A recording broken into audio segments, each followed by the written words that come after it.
Chana tiang kamal ka chana ba kamal yene te kona chala Nuer.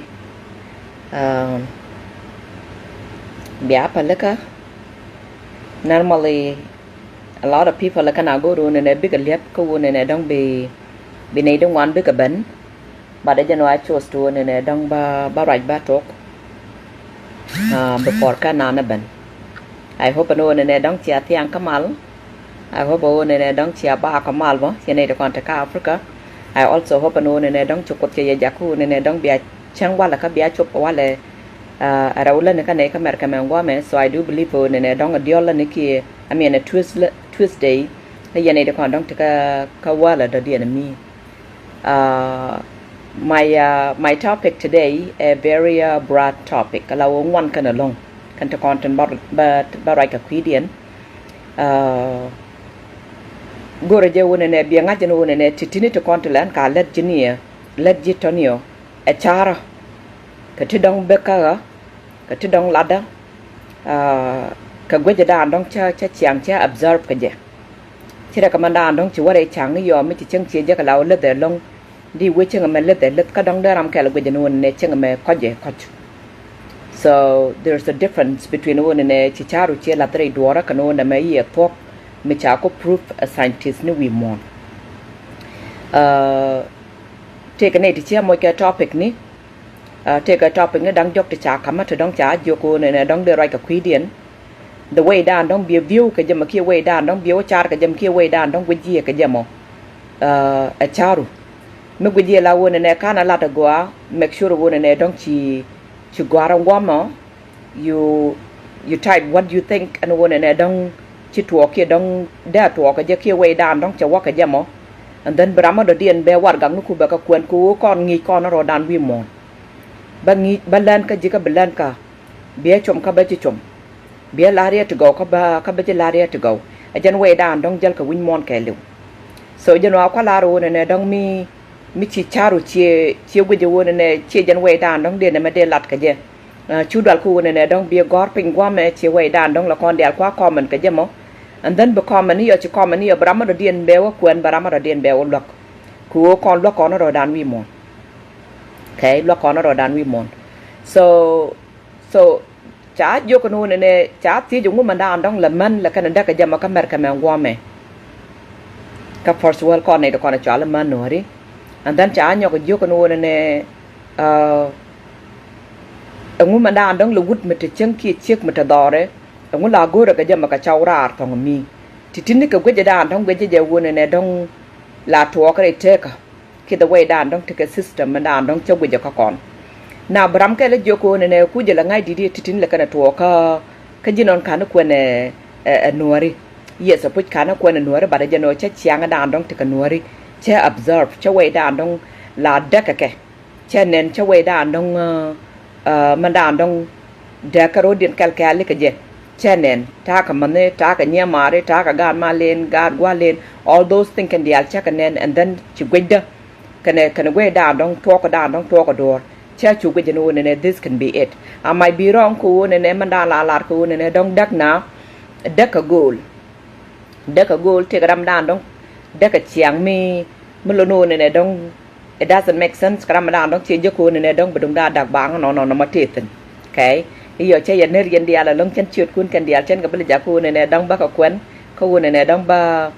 ya la ma le ba de no che ya la ma le yen dia and che la dre pal ka de the same thing one way che la dre chare ka india managat kun your children your family and what kun ka te jena ku ne che te lede every day lede ku be nang won te jek anyway so ko ka topic da so do la to da mo che ti jeno won ne nguma dan and malada ka ye ka first world ano che joko ne a very hard ku ne ba lot beje pujo wona ne dang ba loj ko to ramadora ka ro ara nyura maga chiana ka ro ara nyura maga chaw daga gat ka jeno mandan dong chi ro do gwajere duel would be so hard ko ne ba ngat but jeno my understanding ka way dan dong gwaja dak mer ka men gwame ka ne to borotini dak kan ka mandana chal ku yoni man nyam man dak ling lini long ku yoni ka mer ka men gwame so kwa la ro ne chaw du mi ramadan mek yoti nywan ka chek du mek yoti nywan ramadan dong mek yoti nywan be del go ro ne dong baraman me chi yoti tot ne mek atini be del go ro ne be control me da ne la da ko rol nuari ko chiang rol nuari me wal da kon either way chu wut che cha che chek de che cheng je ki te ke chiang me je normally as always wut de lam dan dong la chiang la chek la ja cheng je ko me da ne to ko rol nuari and then yo me la chek de la ja do je che chek de che cheng go and then be chek de bangwang ko won ne dwai ke je ka janon cha chek and then be decide won ne be jien ba wa dor dan cha la dor che man mo and then bungu te di bu wut be ben ba kwa ka ba ka che kerten so kamer kamen go me we dan dong de ka na ten dang na ka ku yo ni most of the people along 99% kamer kamen go me de ka ku yo ni especially native bor mi chi yo che ga dak mi chi chiang che pakala won ne dong tele yo to dong kuro dien get involved ka community and dan dong ti yent ne yena chawdu kana chek du then 100% and no bram kel barora der wo cheng rarely sometime once in a blue moon ajano de chek kana chawde kana to bor ten de ka dak ka won ne chi chawde che dam ki chi chek cha dam very rarely ko ling ni lerana goro ne dong ba kuen ke dung ma dan dong ko je won ne ba kuen ka jam mi che je ko ba kuen ko be chek ma ben no ka ku yo ne dene jano be chek ma ben no ka ku yo ne be del be chek ma be del chenga go ko didi mo chek ma je ka yo but mi che je ka won ne dong be ka tekel ka de jen chek dan dong mo je ka yo wo put much la je la ke go la ma dan dong jel ka jamo so jano me go le won ne barora la dul gora en wuling li dana ma ke chek ling li dana me go le won ne dong bagat ka ba korom me go le won ne dong yo mi chi ke chenkel ka run dang die ko ka mer ka mi cha chenkel yaran ka run dang die so jano mu yano da ko run ba ko ba nyin kun ba ka da ka par kan dia don le te dan dong la do ka ro da won ne mi chi chawdu mi cha dul che kok nu won before ka ne banten jano cha dul cha beda ka mi chi chek cha kok dul before ka ne banten jano cha yo to ne cha ka beda so my understanding way down dong da ka ling lim is different than way down dong da ka kon so the way down dong da ka kon ka first and wall me ma ta kon te ka gwe je ka nuari dub dang đâu ka gwe je man gwe je chara na mo dan yo chu dal ko ne dong be chara be tai pang gwa mo chara dan dong gwe je wo ne men nyam me da rol nuari me ba content ka cultural ko ne to ko ne chala nuari tini ala wud je ramadan dong non kon cha wud je ramadan dong mo che ka kon wud je ramadan dong tie che ka dor wud je ramadan dong la wud le che ka jo ko ne chi basal ne chi ku tu so jeno be jien ba mandana chala basal ne yo ba ko kamrar ka bang den nan ba ka kam chek ka culture ne rol nuari before kan kon ban wa me so me tina ben kamer ka me wa me chi chek che bete ka luang chi chek che bete ka luang ko wona ne ba let ka company menyam ba bete ka yu to no ngara jo kan yen kana chaw da na be chet yen kel pa kan mi chek la yu ti $1,500 mala ka no ngacheng jeno bu wud ba $1,500 ba ka no cheng and then yo mi chi and then yo chi mandana chali income cha bare duel and then chek ba chulet ka wida ko wida jen chek anya ki di dano ne te ka luang ba no kon chang e jeno cha bele tini chaw da chi me da ne la ti je me da rol nuari e ba chaw da be jo ko chi chak chi ko tu ka chi mandana chala basal ne chi ko tu ki chi oil cha tu ka la mandana la tat ka na ki chi det chi tu so jeno ko nge je wo ne yo ka te ka dai bank ka je kel ka yo ka ba wan kan ba rong kan ba chen ka yo wut ka na me and then ba mute di ne ba wut be chek ba jien ba chulet ka la da dan dong let ka jamo ko wo wut cha ngie ne ka culture ne wan dan dong ba kom te no je ramadan dong la head of the family ka go je dan dong we je wo ne chek ko le de ka wit de la ba sal na ka chwa ko ka jen ka loy de we shopping bo jen ka loy de je ka chi man ba ka yo ka jen bo loy de ana duor dan dong le de mo ba che chulat ka loy de ka wudo no won cha ngie je no ne ba control out of everything then no chu che we je no ne dong che tel chap ngono ne dong be dil be chek be dil mi street awana be chiang me je ba ji tuok normal chiang me je la tuok man da na guri je bu ngak ba ka control when you wanted to control thing to dong no ne dong chi kan nyong ko ki thing to dong no ke nyong ko but sometimes that's a matter because they control awana ba nguteri di bu wud be chu ko je wona ne te tin ke nyen ka okay ko jen ngi ni ma da dong cha kon ngi ke je rol nuari no chek ba ben be dung da bare nyen ko so je no tele gwat ko tele jaw ko tele tok ka tele rien me belar so je no jin wut ba chu tan ji ka no ka kwana ka there nothing madang be che ka long ko ne dang balar either chen chi lung ni je wona ne mo ji ni man ki che lo ko mo ji da man che big deal be che madang lo no ne dang cho loi de ke we be dung da we ba we ka wa da me te ka deng madang che ban ka che man ni be che mo da den me pel le je no be ji pel ka do ba da den ko wona ne dang be che man be ka mo ka culture lo no ali so and then chi mute didi chi chiang cha ro da bager ka mer ka men wa me chi chiek che leadership che bakan ka kanne ko wona ne dang be chiek be leadership che kan chi wuda gwe ne wona ne chi chiek chi wuda che bara la much more ka win mon ke lu ngai ne dia lo wona ne chiek ka jaram dan dang len wut ka pel ka culture Africa chi kan man chi kan ka chok pin chi kan la ro wona ne chiek cannot be able to wona ne dang ba pel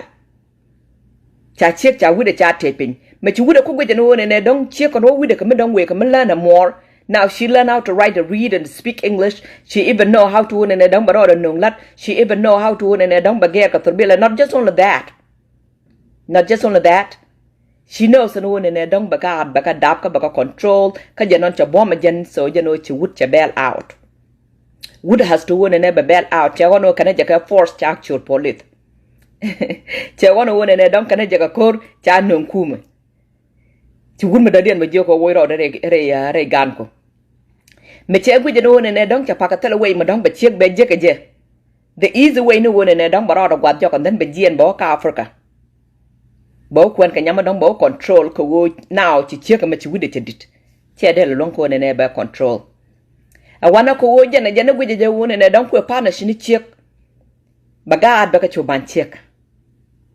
100% cheka ban chiek 100%. Bagwa ma rod re gan e check and then you are to gwa re gan be check bala ngoten bala de ka ko take care keep it the same routine a wana bud be jien bo ka Africa jien bo ka Africa bo ko nga nyama ton me te run dang wal ngwan wal die wal bakel nyama dong lo no ne dong kan with the kan ne develop much more ko be ko control e jen way dan dong da kana ka mer ka ngo my knowledge ka gwe dan dong weje ella ka wona ne ci wuni ci ka weye da ne ku kan man ku kan ga control ka ja ka Africa chicken pak chicken le long no more chicken nga jo man bum kan ka chicken nga jo man they are so more alert mentally now men da dien ban we chicken chi man we ba wona ne chiang da ne chang kana ka Africa tong mi chi chiang mo gwa ko ka Africa tong mi chi chau du che de ma ban be ba kwak che de ma ban be bi chim che de ma ban be bi joko ne jin nyam gwa. As a matter of fact, la wona ne mid dong chi paka ken kon ken e kama on time be jidwet, which is I don't understand kind of more like the why. Mandan dong di chik di yedwe ke jamo ka janon man gan ko nobdu jele kel ke ji enyedu nok rodun leng rodun pal rodun pe. So then chumute didi chi chik che mandan cha lo control chekan kamer ke mangwame chi wun me dong cannot be able to wona ne dong be long no be handle che ku jeno wona ne chick again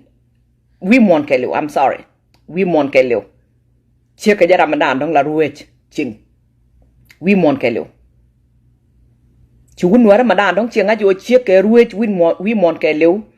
cha lo de cha pal pen che nyur ke de chick de cha pal wona ne dong belet ke to kon dia le de as long as chidung de we adam ki as long as che chau de che jako be pal as long as kwe chau do kwe ja kam nial and then chi chian dien cha gwa ke de chick de. And then for now, again, we be a donkel, be God can be cook a bless.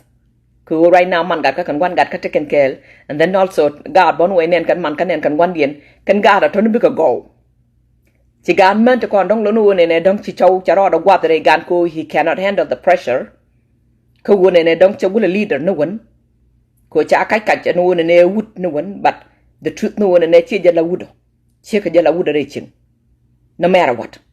Ko Ramadan dong tal ko na jen chek Ramadan dong wan ka kan bele jen chek ne rol no Ramadan dong bi la ro ne bi jal bi ko no jen chek so chek je Ramadan dong la leader no wore teka gin wut la du no be gat bi kame bi dap la du no bi wallet bi kon bi no bi ba kame that was the latter dan dong cha kam ko so ko cha kon mislead ka Africa tong mi and then for that case that's why jen to kon ka disaster di dan dong che to ko. So wana chu che chu jere gan che chieng mi niu che wo nyok tok ku wo che ka mi right now ku je ngwa kiet kan ne develop kan mind kan ne banial yet kan ne nga jo jala leader kan ne nga jo jara manan la chiengo kɛnɛ ne ngaji ujara manda dong la kut rei doarien and then chungute didi chigado konte chadap chieka me bika lo struggle tanken bika rodi naka drugs ni tanken bika mato kwang tanken bika ala una mo chaka sare chik but wood chagwa na rode so jen observe dan dong gwe wona ne number 1 dan dong dek na long kaman nuari ka wuni and then a nyok ka observe dan dong gwe wona ne dong dek man ka jabo as a man nuari kana wuni nuari dia wuje the way dan dong muik ko na ka Africa lad ba ku play role along Muslim we ku play role ka chia mana nyal so I do believe in one ne chik ajara mana dong la ga ka lad much more ma dong kan chia mana kan ka moch ko puj banu we role nuari la da kan chia mana chik role nuari so me chi would be ne che bu no nga ka mer ka me ngwa me wona ne cha chik cha ba moch cha chia mana cha ka ba moch ka jena mo je chia mani then it's more like liko wona ne dong chi chik la ro okay wait a minute ne me cha bugo ngu ma dan dong de mo ni chia mo all the time ka chia mara cha ka moch ka number lada so me le ni jin ka ro adu da go but ku an lada ka lo kon wadu lo kon amo ja ka mo kon nya ne ko mo kon nya waidu mani an bo ba nya na ka nya waidu ma gor block ba ka del moch and then I do believe wona ne chi chik lo ko ne ba control for that case and then che ji dia we na mo da dak da tuok tin bo long but ka we da nong we je mo na ka Christianity life the way da dong da dak na de we je wona ne dong wo kan kop kan nong re te ka dun kam du yena chawdu ko for example chigan me da ne ta kel ko na chawda ka kor runa dang wal jok gwa chianda ko na je ko runa dang raw te chi bu wo before kan ne kan da kan na to kam da ko na je I find myself no ne chine mal ko yat pin kel ko na je bene ko bene ti mi te kam dong chi to kam da ko na je kaga nga je wona ne 100% me dong chi ko chi no ka relationship du e chi ko chi te ko wona ne dong ba manda dong tere kam do mo yene chaw du be watch then ka 100% dai chi andun da survive ka we dan we je ne me kwa la ye ku cha nen ka ko run dang raw te chi wo wal de chiang guro ne nyon ro da kam da ko na chaw da kan mal ka kan ka yatin kan mal ka kan ka yatin ka kan ne mal ko ne je kan ne ka yatin bene ku le tikel ka manda dong ku ne struggle so me ken ku ka ni no relationship ka du and dong te jimo then there no way madong de survive ko the goal of chaitan wona ne be chik be wo be da kam da kana chawde ko ba gad be ko le jek ko te korgan te koru ka te korgan and chaitan so me ken ku ka ni no ka relationship du then 100% of relationship mo chi yen ko ta chang bia te kel yen je ngu da mo chi yero dun yen ka ko yes of course because the be bless ko bia gad bia ka da brede but it doesn't mean that one ne chi ko ta jaku ne dong che rom chi mana dong rom lo ko so no mo me dong lo no ne dong changa ju ne dong can play a role along so much ko wona ne dong de na dak a nyok lut metale je ka relationship kam ni kun ko every time dong chi lut je jien e jen gwa na dong le yena dak wi mon ke le metale lut kam di yena check so jeno 100% jeno bia del dak 100% jeno bia del dak kamichi adak is because chi chiang lu da che tok ko metale lutin tele no kametele nukten tele palaka kametele palaka tele liang kametele liang dane jeno chirama waka duhab da karwade you have to ne bia rudu lop in order ko ne dong bia rudu ling you have to ne bia rudu ling in order ko ne bia rudu nok you have to bia rudu nok in order ko bia rudu palaka titini jel kan kel ko every time dong chiro do palaka bimadana chale paloaj be ben ko wona ne dong ba benuk barada tege kadu madodi anda dong weje wona ne dong play role along ray dagni kamer kame gwame mana Australia kanda Europe mane Africa tong mi madana chale rebounds allow rebounds put ma chira ko wona ne akwala ar wona ne ancha mo ka batat kada mà chế mỗi cái bớt cái đâm mà bớt đàn đông mà chế mà bớt thế nó khá là gỗ rồi này đông đã còn gõ ka to make it one and ever con go I have to one and don't bet to the go bien a more bien I heal a go until to go ko gwe da don't gwe je la one ne ne ti nyun wan long le kana waka relationship ki le kana wara inoka ki le kana waka wuda do dien kana chik do dien ko wo be kana nyot chik me ki wuda me and one ne I'm a capable ko one ne de wonok. That being said, no one ne oh chi look wala jano chiriak mi chi la ro ne chi look baro gor nyama do din. For example akwala ro ne be nda ro Nuer la nya la ja kwenke I mean la ja ko ke wut mi cha nya cha ko wut ko look wut da don ko ke jamo nya la mo nya ma la ro da kwala ke wut do din mi cha ro da kwal ke wut do din wuda dana cha nyal cha kwal tit dam ke cha chik de cha kwal tit de la nang nen dang jokke 4 days sometimes jokel be nyama do den be kwal na mo je rebounds ala nyama dana kwal ma che kwal ko ne nok nya mo kwal je ka ma dana chwa le poch ko go cha bala ro ne e che poch kwal je ka ma dana chwa lu ne chula ni bot dana cha let ke jamo ku je lo chul ko point ram do den.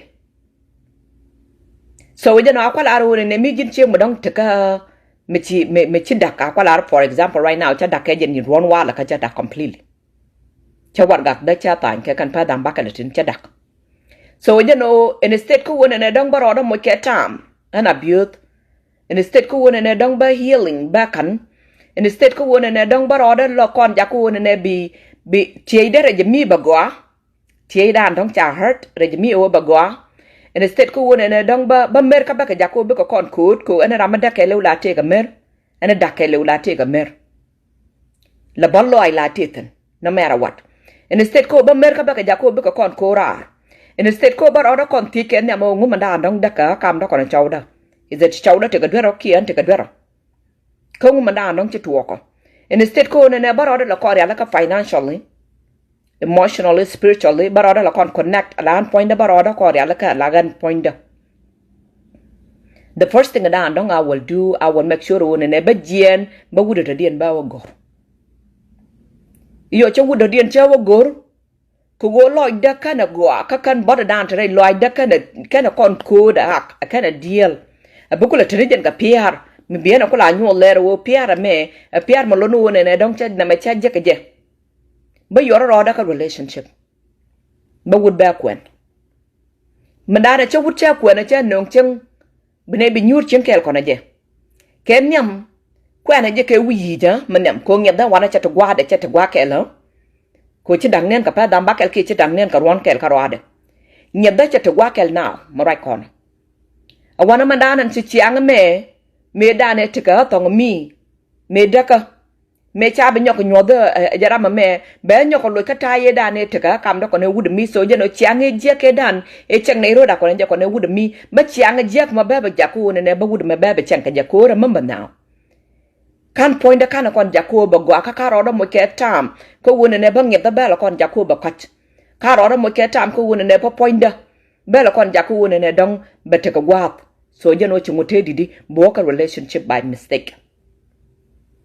But take a chow by mistake, but take a chick by mistake. Sometime lele jeka mandana jolly rebounds. Chirako and emi boot ke bot. Ka peg my bar, chi boot ke bot, let me say though, she take 12 hours and then mandana mid the la kon me did a long la ja chami. You think an one and a good point in jam kon more, but chijen. It's all in your mind, again the same way down don't take a jimoka relationship to come to a chow to a chick to meet your rodon dark. I know broad your pinke we eat broad your pinko and a chabalaro and an abioth. Chabalara Georgia no na abioth jinichi what should I say? You abioth te guada karwade. Ala wo jen chate chow. So you know be chow be replaced ka chow ka pichik be replaced ka chik. But again the same way down don't la jane ne la basal ni mi chete ka basal kel me jeng me tere basal ne la basal today aton la ka yere. Ko wo kini point du kini jaku ne don't be healed. Kini road jaku ne don't become bomb ken yam emotionally, spiritually, financially. To dialect ni kin ke jaku ne don't become be road la kon palpin ken yam be call nyur ka rundang raw ki rundang jok. Okay, rundang raw ki rundang jok. ka be wuda dan dong ci bare te ka dum ki ci ka dan dong ci bare te ka dum be study then it's more likely ko ne be del wada ka jan bu jema la kono dak every day la take a relationship wuna nuari chik nuara ka ne wun nuara so far don't get me wrong so far from 2000 na baka kan runa tini nang ne run dang raw karodian ron dio ten chiga dak mete ka gad baka dap kan gad dang raw toni now chiga ne dia to kon dong dak run dang raw toni but you know majority people to long wan ne to dong lo no ne wale chiga rodian to ka relationship cha post ka Facebook lingo beautiful couple congratulations beautiful couple yin bi ka tetana ke chiga wotin ngwa ma ke wi ke yak ku wona le ka ke wo the beautiful couple chi manana chalia energy na mo cha ben ka kan dia wano yo manana chi yak cha to kon den 100% den run dang ro ba ka chu nang ro na dio den bi ka chu dak the reason da dong la na ma to ka je chin ka ma check spend is because jin point de kini ro de jacob ro kon heal kini ro la kon nga ju ne jin nga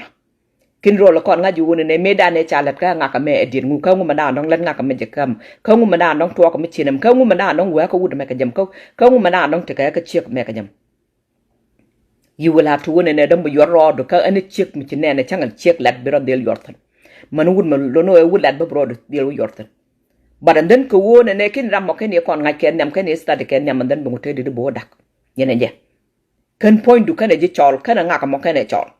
cái gì này còn đóng cái dấu này đóng mua vị cái wut khi cái chiếc your body là ngã cầm là giá cho lại that being said the one này rồi linh ní biến được float back allow be a lot cái rodun I mean wang be a lot cái wang ku be no be a lot in the wood completely a chero ngwa that's the truth I mean tare linh ní I'm sorry that is the talk on the more no bialat yana je wudu mo ko wan kun yandang ro e kan pan kun kan kan rach ene ya lara kel madonga je wona ne dong cha to ka woni nuar ki me dong cha to ka kon kwa la kun miti tin ki cha tin the way da dong chim yero dun yana check je yana wut it will tell you wona ne rama mo bien connect ki cha be connect it will tell you ramo be arodun nga ki cha rodun nga will tell you ramo ramadong be arodun nok ki cha rodun nok that's why jala lingli la ja ku ji mala check la ja che ma kan number 4 kan ko goto ko ken kan gan tep so jeno mi chi togdu mi chi garum kada togu de mada dong lo no ne dong ke yene to dong berodun wo ling la o ji pe mi jin check mane wut that telling you that you guys are connected the way that dong ku yere kun ku yen ka share ka je and I'm not talking about be right be ka kamra be ka share jan na no I'm talking about ramadong la chim ka lut pok will know what I'm talking about cause slap kiss tetin ki chema na dong la ka baratan tetin chema mo ba de no chi jan chema la na mo ku je chem I'm talking about one in a connection electric the deal to come do lebdu kan leb ram mo man leb chuadu ki chaw dan dong chimo ki chega dan chimo belebdu kan lebda ki na me togdu kan tok ram mo big connection be kan lat so you know la take le lingli ne a chole la take karab mala pet kam dien but you know chi karab ma chirka mat karab me a feeling me I kwa je way down dong de la je ka jamo mite ka dong chi kon chem nga je manda dong la da mo je no do ka yo ko tung no re tang wan la take dio okay so akola ro ne chi dan chi chim chi tu kun chi aka chim chi aka gwa chi nga je no ne yes chemistry tin duan yes exactly chemistry e je lo de no mo bi chemistry be ben kam dun yene jeram mo bi pan kun bi ke te jom point du bate jom yendang raw dial kel ka be mem point kun tin be ka rodien jet so me kan mem point kan ka rodien jet je no bia ho pinya tong mi ka bi ngit kun ngedun barode switch off la roda gere tong Nuer be je la I mean I'm sorry be apalika so ajano bingit tare mi barode switch barode ger ka wona ne chol pan kun chol ka rodien so and then bunguti di bi ngaji wora mo je ramadan don guru wona ne don de yen chien kel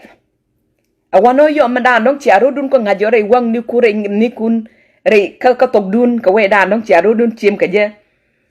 I wanna be manana chalu ne dong bị chán mà điên bần bị chán mà điên bần so yo mới chán mà điên chỉ bần cầm ni kun yên đang rồi ngay giờ đang nông bia ru du ngay cái jamo bia ngay jo ngay cái mà cái tap ngay mà cái quang mà cái tap thì giờ qua là map cái ông là lấy demo ông wanna bia ru du chỉ thì là giờ là nó mẹ chia tết kun chỉ yên cả camera phải ni kun Liyan tet kuna gon chia poi ka social media. Biaro dun chiem chia poi ko tenaten. Enya gon we biaro dun kwak chia poi ko ne kwak biaro dun. And then biaro dun to I don't know. No. Damandan alawo che doan che exist hol de ka wuni te tin ka man. But je no kon chane blindfold chane tau ke je duo ba mo cha tau Kanay chane joko chinay bitike jen that feeling ka chinay bitike you don't go by your mind ko la ne put ka mandana chala arranged marriage ke wun mi chi go re jen wi yo tamman la ro da ngap mi cha ko gut mi dong cha gor ko re ke your soul and your soul ngi je won ne wud me jaram dan dong de yen chen kel yen je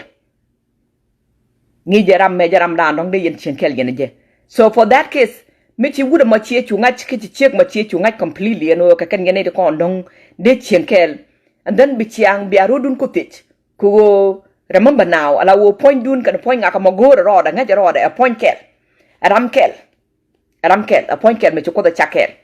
so when then yo mo ko no ben chen re chiang ka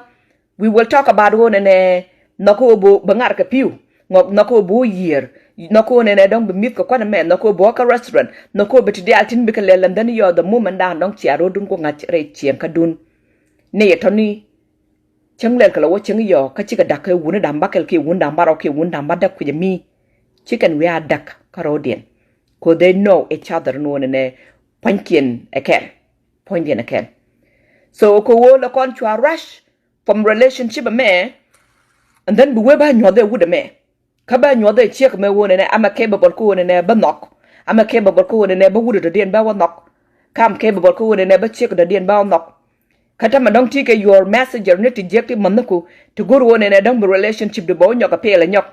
ba i joku a nya mare jano go ro do chaw you know woni ti tine jana kelo woni ti tinte kan nene tamme ba ju jo bo chiek no wone ne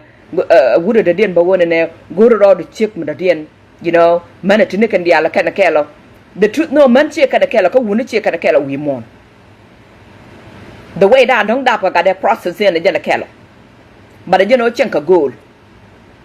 So when then muté di bro to your relationship lo no ne don't kini point du ken ye kon ngat ye ne point ngaka mo. Bi yeru dun wo kokro dun ron kel ken nyam bo ba ngo no ko ron an nyam pai na ro din jik la che ga da bo ka de chai. Okay. And the one around there yo be dak wa chut walk. I want to make sure I got check a chudap chimandan don't look on to a dab at the moment down don't check a relationship the first thing no be a deal up and then you check chudap a got and then be a got it out to be a dap and then boom she a duck okay the more than down don't go your one and I don't go play a role then a nyok ka way down don't wear your bone and go play a role bo a chianku one and a way to continent to corner challenge Nuer today ka generation a meme to continent I do believe no ne kon ka kon et dong no ne dong kwen koro dan yaka nyal kwen ka je yaka ko wut kwen ka je yaka and I have to ne dong ba ra ja wala ko ne ba mandan chenen ko rol mer kam ne mem ba content la wut la ja ko ji la wone ne dong cha gwara check from the beginning bi check a gwar I wanna be check ba dap ka le da ka company chau da le da I mean gore ku ne dong de ko kwande kana ku cham the moment down dong chu kwan che to ki the moment down dong chu wut che take degree demo the first thing first no ne dong ba kon ta kana che ka me wala mo rai kon en che ke da ne ku la kon mi and then be ka da ka yo che ka chu da ka yon then be chu jen ba ka for ka mo kwai li yo ku ne de wo je wo ne ko na ya ka de wo je wo ne kon ko la wo nya ko no rodan la che ka mala je chwa ba ni ga te ka ga dam ba ka te ka ga dam baro te ka ga dam ba da ka da za mer be jien and then bro du gor nyam tot mo no ne dong bu kwen ka changdar abia moy ne ke bimbor anda dong jel ka nei to konten te la ling lin ti ne ko na on che ka me na dong chi gore ki che ka da dong chi dab ga da already ka mer ka me gwa me cha che ka je ku che je ka la you have to bu ko an ka nyam gwa me te ka gwa me gwa okay the benefit to kon dia te dong chi kula kam nyam ti ne te chi che ka me ko kula kami ko da ka kula wujek ajano bi yen ka kan den ko nang nyam da dien no mo dia wuje la wona ne e nyak me te ka wu ni ka man ken to content chicken ka kwen so far ka the generation ne da ne me cha gar ka cha ber ka cha nak thang ken ba kan ka gar ka kan ka ber ka kan ka nak so I do believe for ne da ne ku play role long ku ne dong ka man ken be kan ka dak and then nyok ba ku tele wut mi la je ching mi chang che ka go tele wut mi la je ching mi chang che ka go ka tele chik mi la je ching re doare mi chang ka je go a chick the kachang karodian agwa. That is the truth we want. Ko ni joke cha je e bo gui mila ja mi di. Again the same thing one way gan me tot mila ja lie ka wang mo gwa cha ja benye pin. La ja lie ka wang mo gwa back. Again the same thing mane wood mane chick. Mi chi karodian chang agwa chick na dak. I mean mi chi karodian chang agwa le chick la chau da la ja benye pin ka bi chau be wood be ban pin. Now there's some other thing to don't know and don't la talk then because take a time man to take a chiang me jia ko ba ya la talk.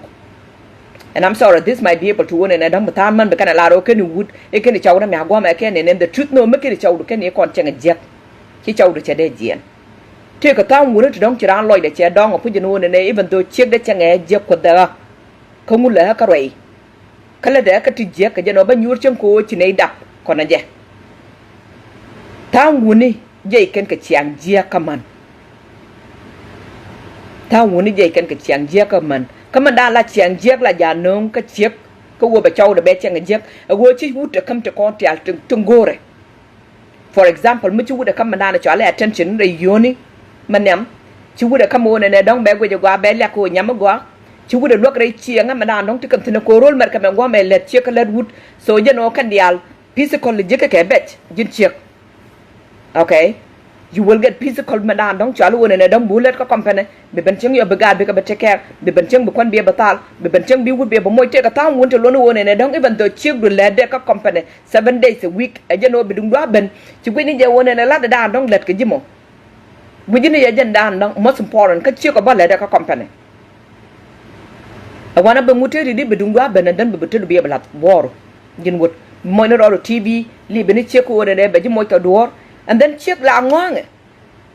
bi chick yo ko ngwang ka le ka company ke 8 hours ke 12 hours a day ka je no le ka overnight shift ka je no take ga de je no bungu te di be chiang jia be del to ba chaw de be chiang jia be kut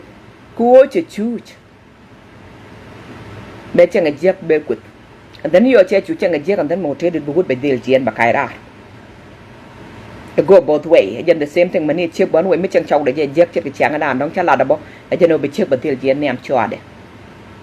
in order ko ne ne bete dial ton biga avoid you have to won ne dong bete kel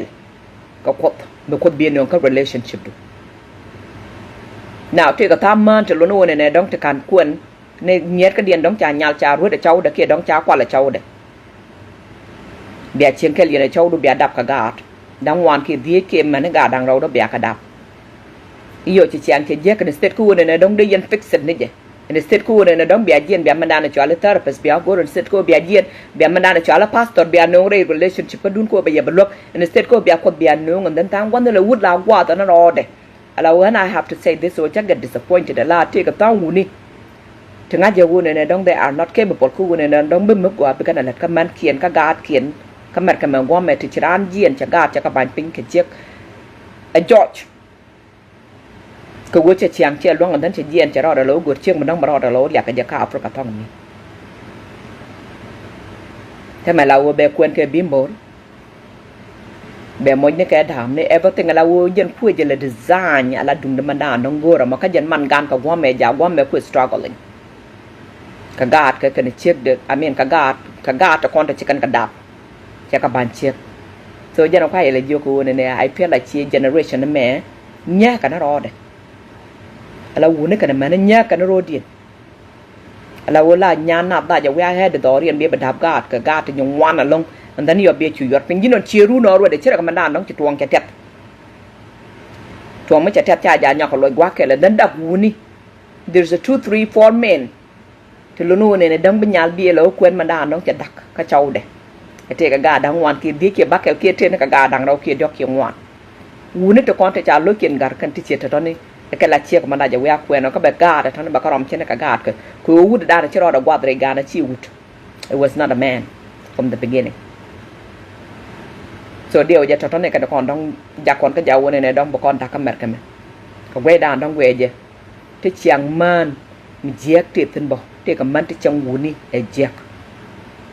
bật chiếc là vút đại giả trên ngày giết mình đàn đông chiếc không những cái con đông ngô rồi cuốn được cái mẹ là nia cô bây giờ là thuộc the truth no này nên nục là let's for 1 year nục we mon cái lewa according to linh linh của chỉ cần gọi mà cứ nhiều của Google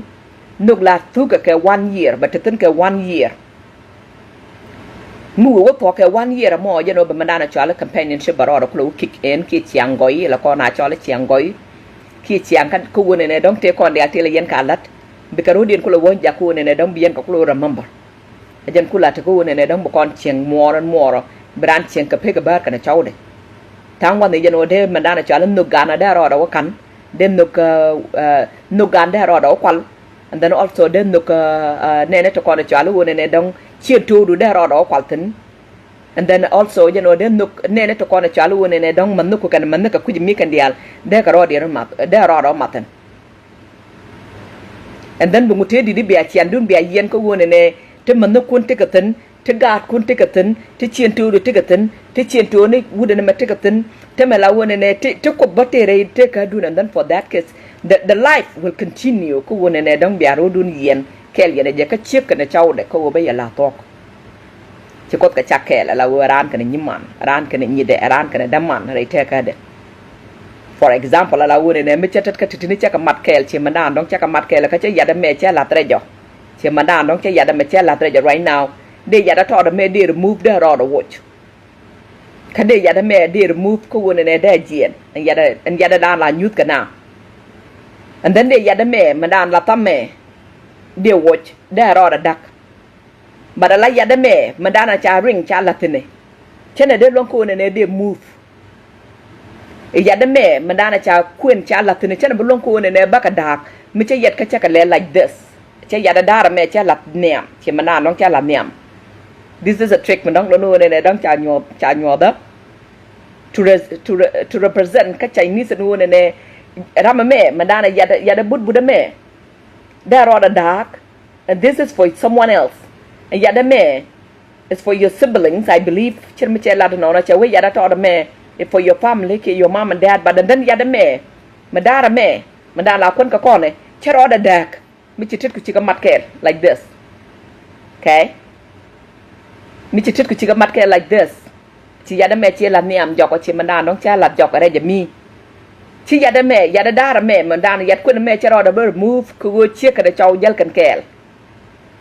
di dak yana ni mor di dak yana da mor di dak yana sister ke bia rudun dak yan dial yana ton bare jeno jin yan chaw du cha ya connect cha ya bounce cha rodu lon ko ne dong ba ya bia ya dak me dong cha pot yan nong re te ka du ban me cha ya nyok dang de bo ngo da kan yan dak ko go ti yan ka bounce ka gat they're still there connection to them che teben duel already airline malonu ne dong cha waka riemdu ka kara ko dong cha latin tong mi so the truth no ne che kana chaw da cha ka chakel ba de no kon ne de kon cha la nuore tinie te ka me cha da kon ma kan ngi ka kon ane te wal ko kon cha kon jo ko ne be kuen ka chiek ko be jibe tadeka be jibe dab gat be ba ko be ka be pit be more kan good ba ka betadeka ka be chianu be beri alaka and then for that case and chip bele chenga go ko manana chala property kadu kaji adingu kadamdu and chip but win mona do dia me ko chik e jenda budo win mona do dia me ke le won gwa wituno ala wut la ko en la michit ka man chik michit ka more e je la ko en ne jamo. To tell you guys the truth, I'm gonna my mother kia man matu mela linglit kona je chianda wekel chianda ke liu wekel keliu what yanda keliu we keliu so wut keliu la gore no chik michit kaman we mon keliu ko chik michit kamor will have the way down dong ba ji yen ka jamo ko jen way down e chmor che ji yen ka je so ba ya la tok kon cha kon mislead kon ne to kon chala Nuer tini woni ne chip be nong chen ko ba badam na jagat be nong chen ko ba ji batadaka be nong chen ko ba blat ka ji be nong chen ko woni ne ba nyur kel ka ji the truth no woni ne chip a more chik a more ko medan e titit ka more tad morika laka be ni ko ji twide gwa chi meji okay mi ti ka jui me dong te ji be ji joko ne gwa me be point ma be ji tweet be ji tadeka be ji nang dul goro ti diala ti ni be ka let ka ji so mi chi mor chara ma dit ko chi de toy ka mor we mona and I forbid it. I'm sorry. We mona the deal la de ba de we shouldn't be doing it at all according to kop ko chi bi tekel ka mor ka bedap ka mor you have to be yen bi chek mi chek ka mor bi wa gor and chek mor bi yen exactly the same way adan dong yen mor ka jameda ko right now che mama do share a place the only different who in a toje ka ji ka toje ka je that's the only different but other than that the chiang adan dong jel ka yekel jel yen kel wa yen ne ka mong yen dol yen tok ligiero dun teloy kun ka bi ka kabaji jena kel ko mor medan la ja kabe dan bi la pel ba woni ne kabe mi ciel bu long am sorry tan wonde dang ci de long ko ne bi ci bi kam ne al ko tana do ka tana ci ko ne so okay but you know the way down dong tweet mor ka je kan way down dong tweet gur ka je the same way down dong di tweet ci du ka je mo cha pen ka kon cha kon nyodo ne you have to be check be dwech be le da pan mi ci check lo ko to je ka ji bi kapin ka bom ka culture te kona cha ko la tai ko kon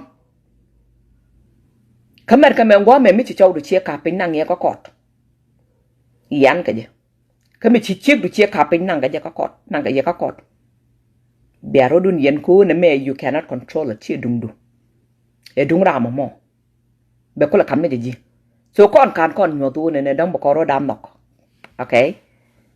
and then take ram kel me dong lo ne dong che la ro ne e bi ro du kun man te nywan wut kel me jane ngany ngok ka culture wal ci wut kel mo che la ro ne be kun ka man te nywan my understanding ga gwe je wut mo dom wut e la re be na kun ka man te nywan now I understand the reason da dong na kun ga je ka man te nywan ka ja the time so la na kon ko wona ne bete ka gata nywan ko chaje bi ya ko during e dane to kontin is all about ko ron war mata no to kontin nyin kon ko rodan and then nyok bon we cha la ro ne chi ka be toch ke ka chaw da mi cherwit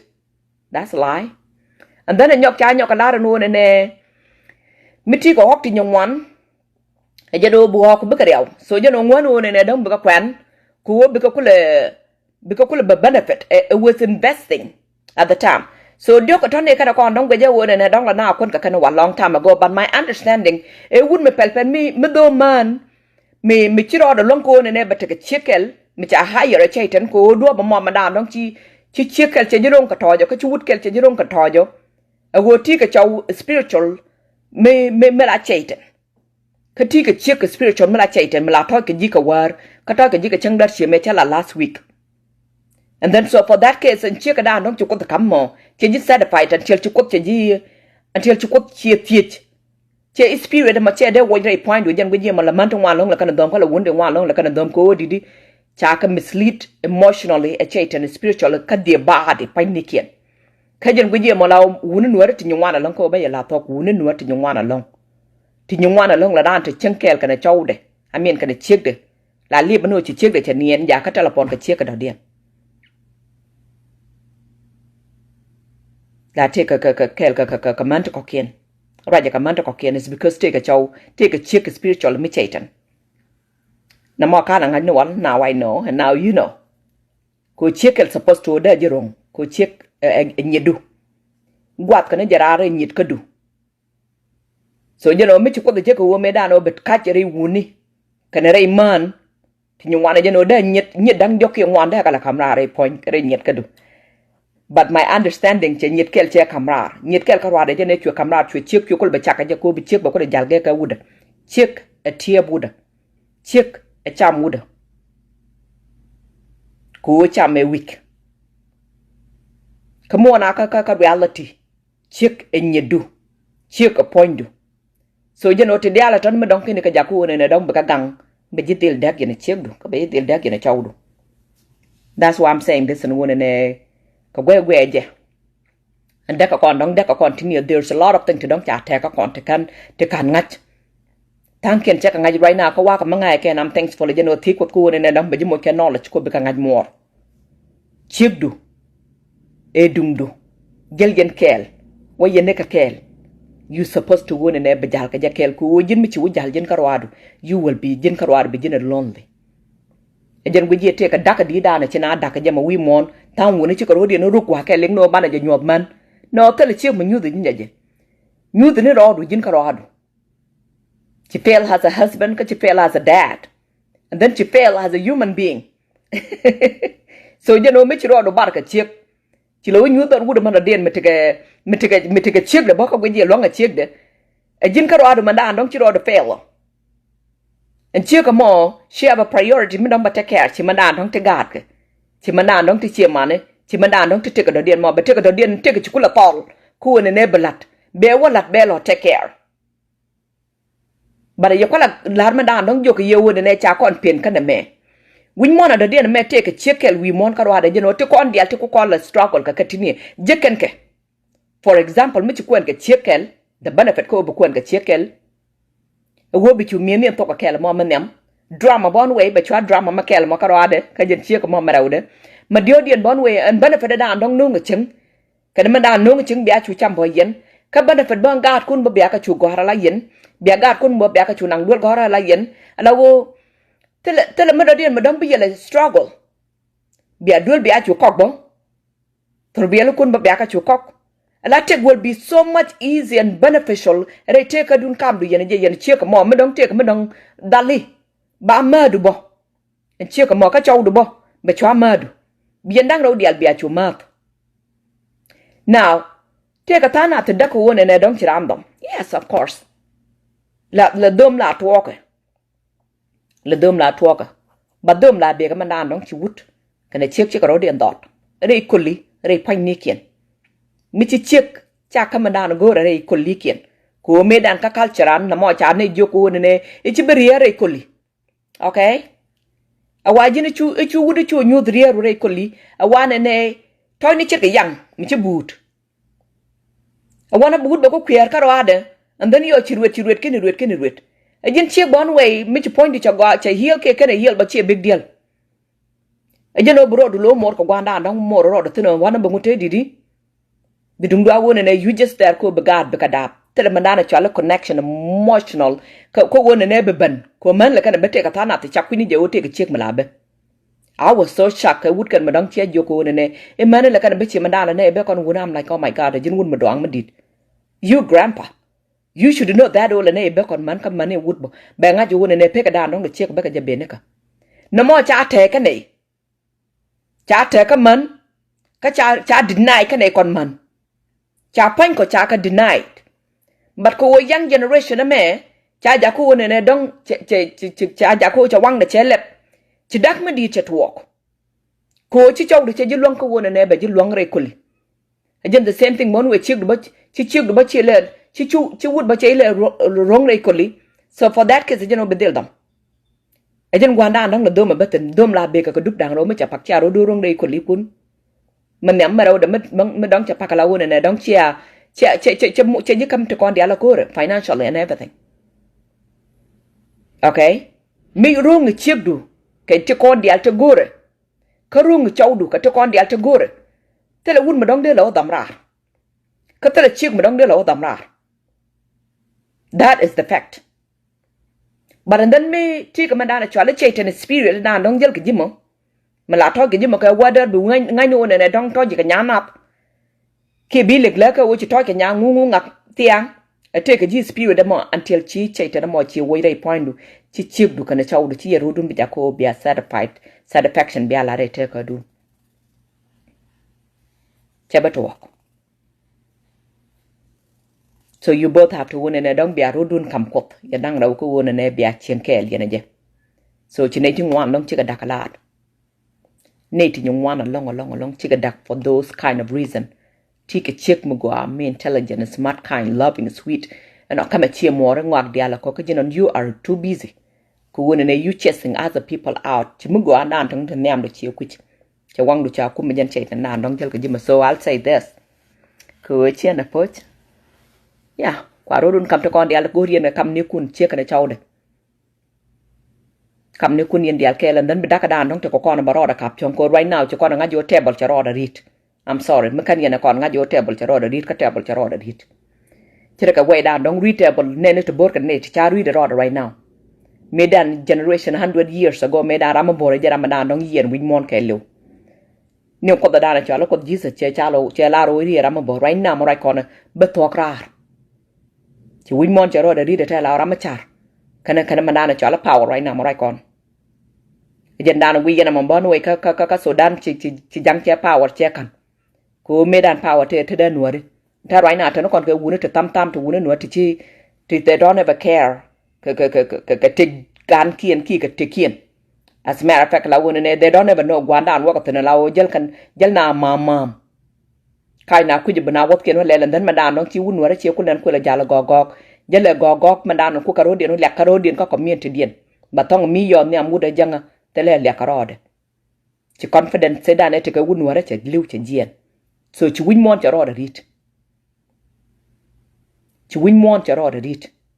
So in the same way down right now, chi win mon cha roda rit. Chi check. Chi walk at the reality. Chi reality cha ko benata right on.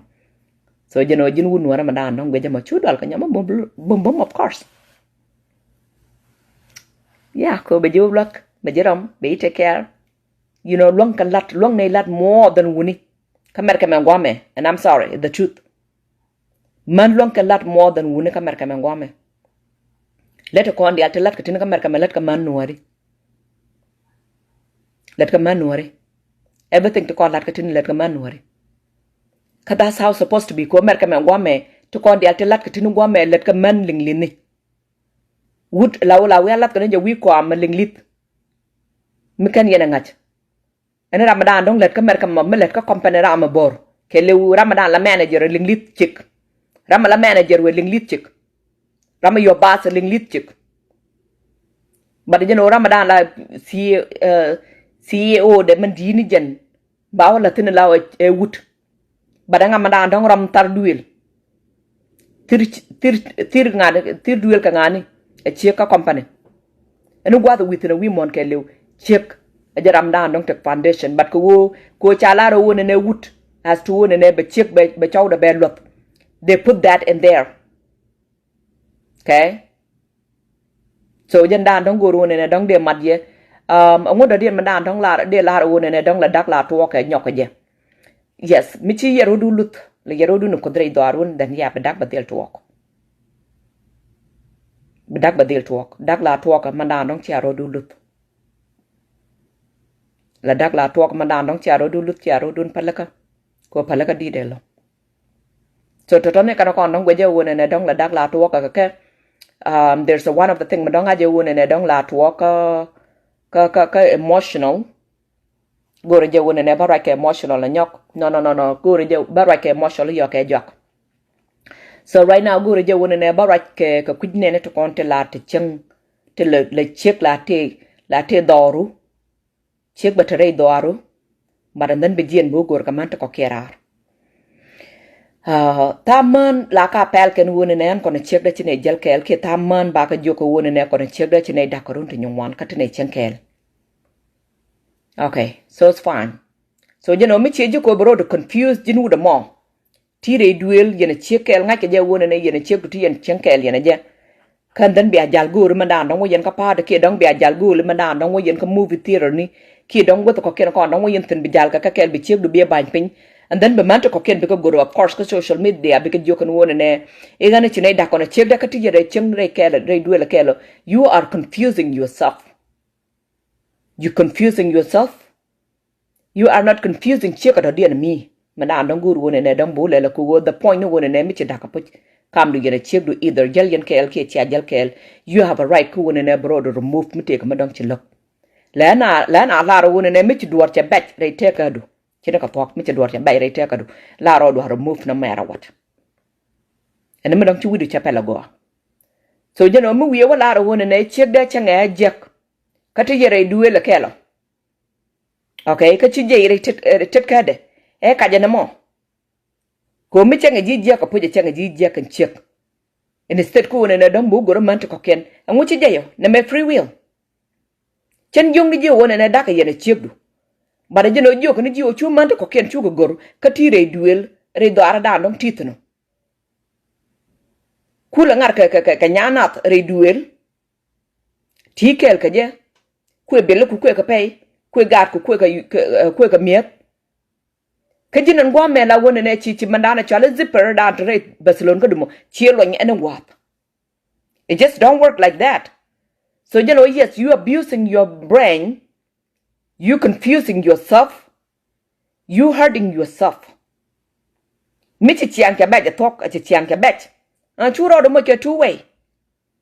Churo do good madana chalo wona ne ili pa chieng bu tikel ka nyama do di ne bu ko ko le bantel chi nyami che jinok in the be nyama be ko la ban pin. It just don't work like that. Ko madana dong ja ka jawo be jen jo kut che ka me jen the same way dan bu ja ko ne dam bu jen ka che ka mi. So you know we ro do re chieng du madong chingwang ka chiang chik du. Chu chik du chu abuse. That goes with the chick one way jen the same thing dan dong balar ka kut chick one way. Mugwe je lawa chow du changa ji je ka chi chan dun cha gwa chu dom. What for? Ye ni. Oi ro du ching.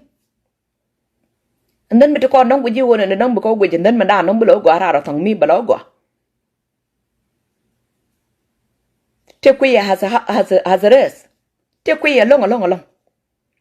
Te kwe ya lat ma changa je. There's no reason ko wona ne dong bi nyur. Ray dar madong chulo de teten. But then you know gwa goro man to koken. Me gwe man koken tan go kan wutin. Remove yourself. Wur ka chia ka mo.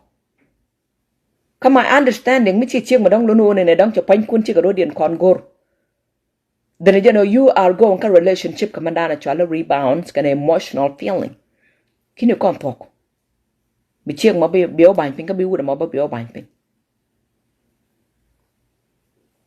So na mo janda dong goro ne dong balar te le chiek mo dong lo ne dong la nyur ngwa mo mi chan ka je jek mi mu de re do aru ka ji man ko ken kani an wona ne dong e chiek du changa ji jek bro ro wuch e ka jen chiek mo I hope no ne dong che beling ko jin point jin ban kai ka jen the same thing mi ju ka ma de no ne chaw da changa jek ka ji ro ro re do aru ngwa dan dong changa ji tin the nekat that goes to man dong chalo ne dong control it. The truth no man dan dong la ro ne dong ke joko cha kon ban take ma kan lar kon go take is not supposed to be narrowed in control. Would dan dong gang mo would dan gangi chi would mo noki ka che ka gangi chi noki the only person dan dong ganga karwa de kop ka the only person dan dong allow ko ne dong de ji gang ka de ji judge anu kop karwa de so je no mi chi en pakala wona ne dong chi la chwa wi gwa to me be ti ji wi ne ka nga jele kel ken be je ko ka jele kel nga ngu cham mo ka wi ne ka nga ra yen kel yen ramo ramadan cha la narcissist ka linglin tu wi de ga jwe chi wi de cha pol ku no ka free ka no cha ga ka no cha ro da che nga jot no te ka pal ka te ka paloi pen ka no la ro da la po nya ma la ja pala ba nga ka mi be o lok. So those are the things to go on ten changat. Now let's talk about mandana chali healing. Chi mandana dong chalat. Healing take a duk to nywan long ma cha je hurt. Healing take a duk to nywan long mandana cha je hurt la o re loi do re mi la ro da de ke. La be je bet. So you know either way be destroyed. Either way be je ko be built up be strong. Be la ru na ba ko cha survive. Na mo ken. For example, chiếc đàn đóng mà cha đuôi cho châu để cha đền nắc, and nga jeru no ba ko la ro da ne ka ko wood men da ndong no re take da you have to be careful in the same way da ndong take healing so mi cha je hard chow do good healing don't replace the healing with the pain don't replace your pain ka check mo da dien ki wood da dien eko you are hurting absolutely kuro do jaku ne be healing be allow mi cheje ko we roni mi cheje ko rodi mi cheje ko ne pali ne ti nywa long to lono ne dong charan hurt a chow da ki chek de either way la karodi ne jaka jawo ne dong be ka ban ka ko bo ko ka ger bu ko do chen ba ka jako ba ka palaka ramadan dong cheje ko ne dong ba palaka be no point de ka cheje ko ne dong ba mandana chali healing be allow it's always like 100% no one ne be okay pala ka te garam dong chele jaka message go me okay so you know it's more like a ko ne dong ba ji be allow ko ne ba ko be healing be allow ta na ramadan dong chi jiko ne dong che healing che be allow barodo gor chow mo do right the way. For example, take a Ramadan chi yoda ka last year tar ka paikel. Che joko ne cha lingo ne cha rodun dak gen chow ko ne ro dala dak tar ka paikel but and then ko ne wargak the balls paper ko ne tanyo wale. So wale jen cha ko dako. And then so ko laro ne tar me chine ro dak. Lene loy rej bo in and out, you know, relationship la male la wire je buluinat bo wala je buluinat. So you know tene dal and rona wal the idea was like tene dal tin.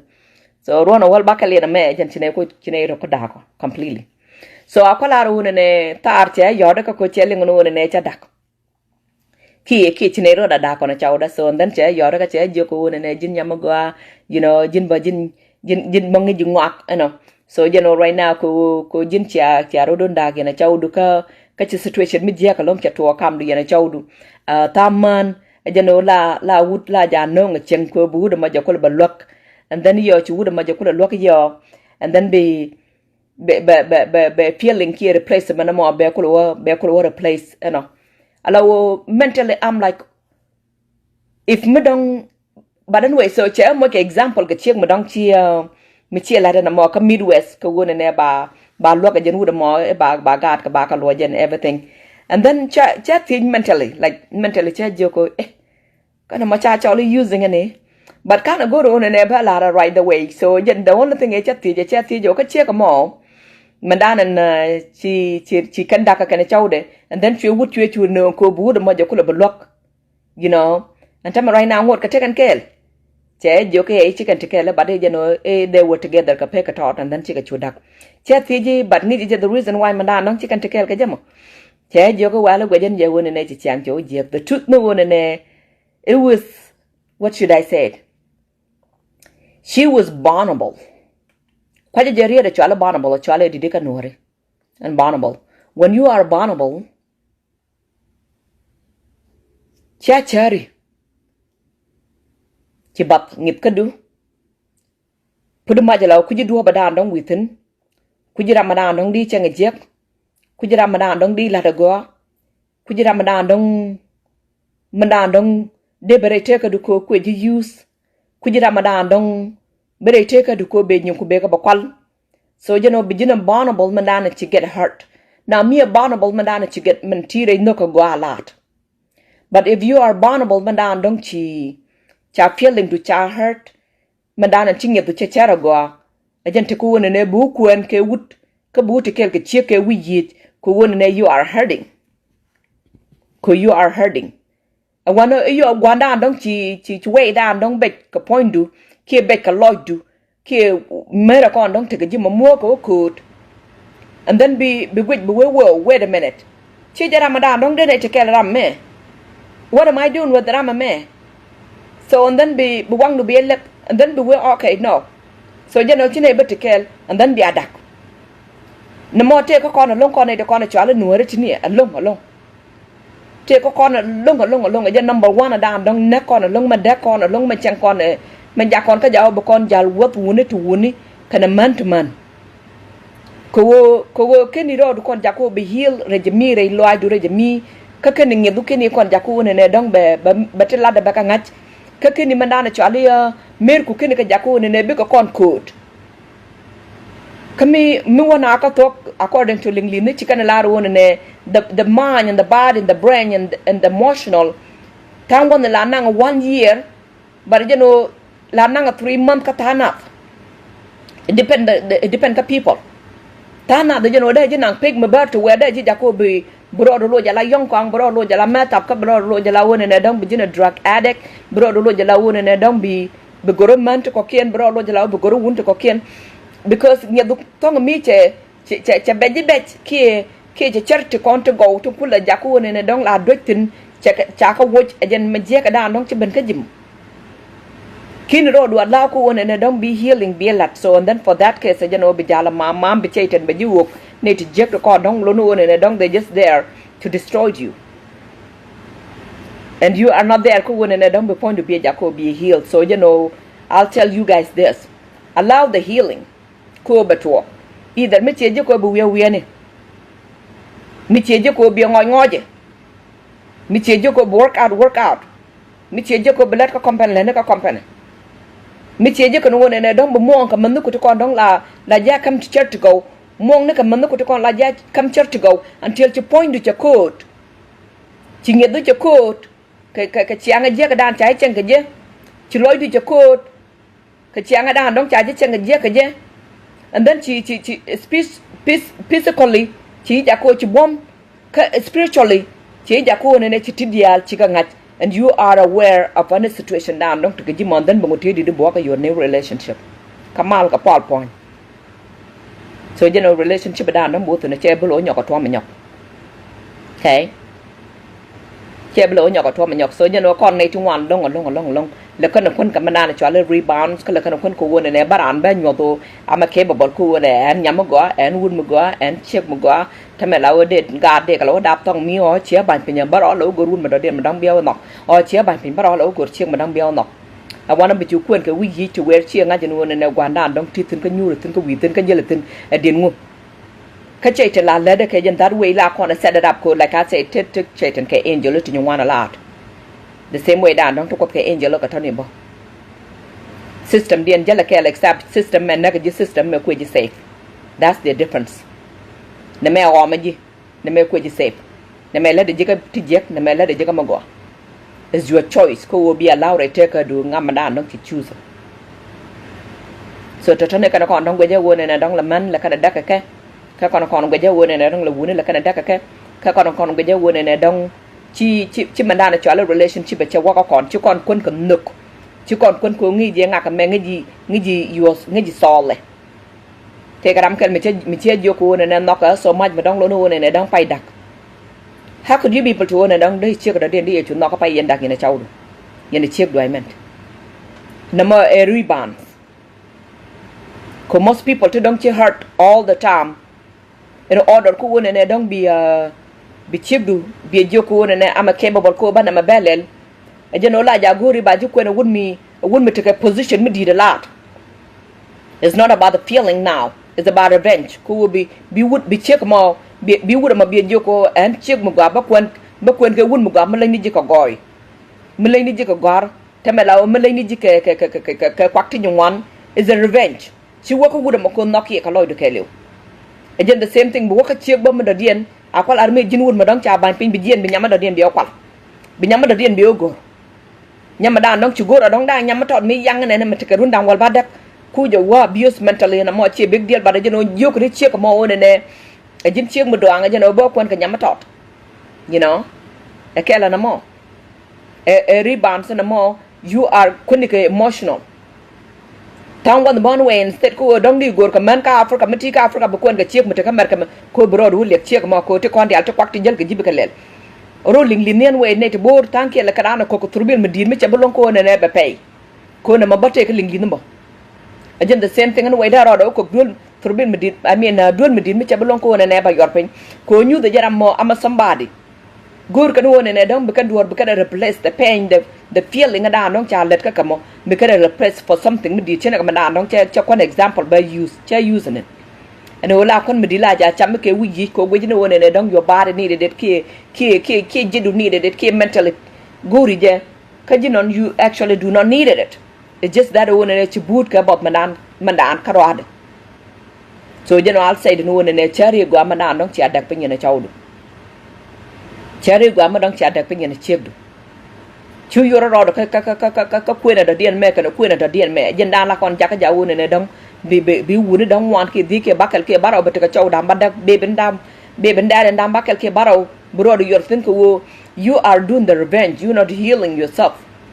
kini ro la kon ti jung manan dong de ke jim ke ro la kon ti jung manan dong la rek de mo ke nem ka de ka dan dong chi to ko be ka ke be ka wuda mo e nyok bon we miti ka manan cha le denial magwe woni ne tini jin ka chuong all the time Tinijin ka chuong all the time. Then you know la rek mda dia la ja we anong man relationship da nong but no. Bi dia lo go jeno ne ti ka chuong bo all the time you know bedel dak bedel banano. Ko win mo na me tara ma dong te ka chuong all the time. Re relationship ne kan dial either way bi chek mba te ka dor ki chek mba te ka chuong kan dial depend. Anyway so kan do kon dial te go ja woni ne dong la na da ka ke ngo go ji woni ne la na da ka katani. Kamu goro wona ne bakona la da ka community dan ko be daga di de me be baro da kap chom ko the benefit ko wona ne dam bete kel yena chawdu mi ci ram dong ci ko loy ne wude jok manem mi ci ram dong lo no wona ne dong ci chandun ci gwat to where goro wona ne dong be ci nak one need to wona ne dong bilat how you going to be what do you think wona ne dong da kona la ka community da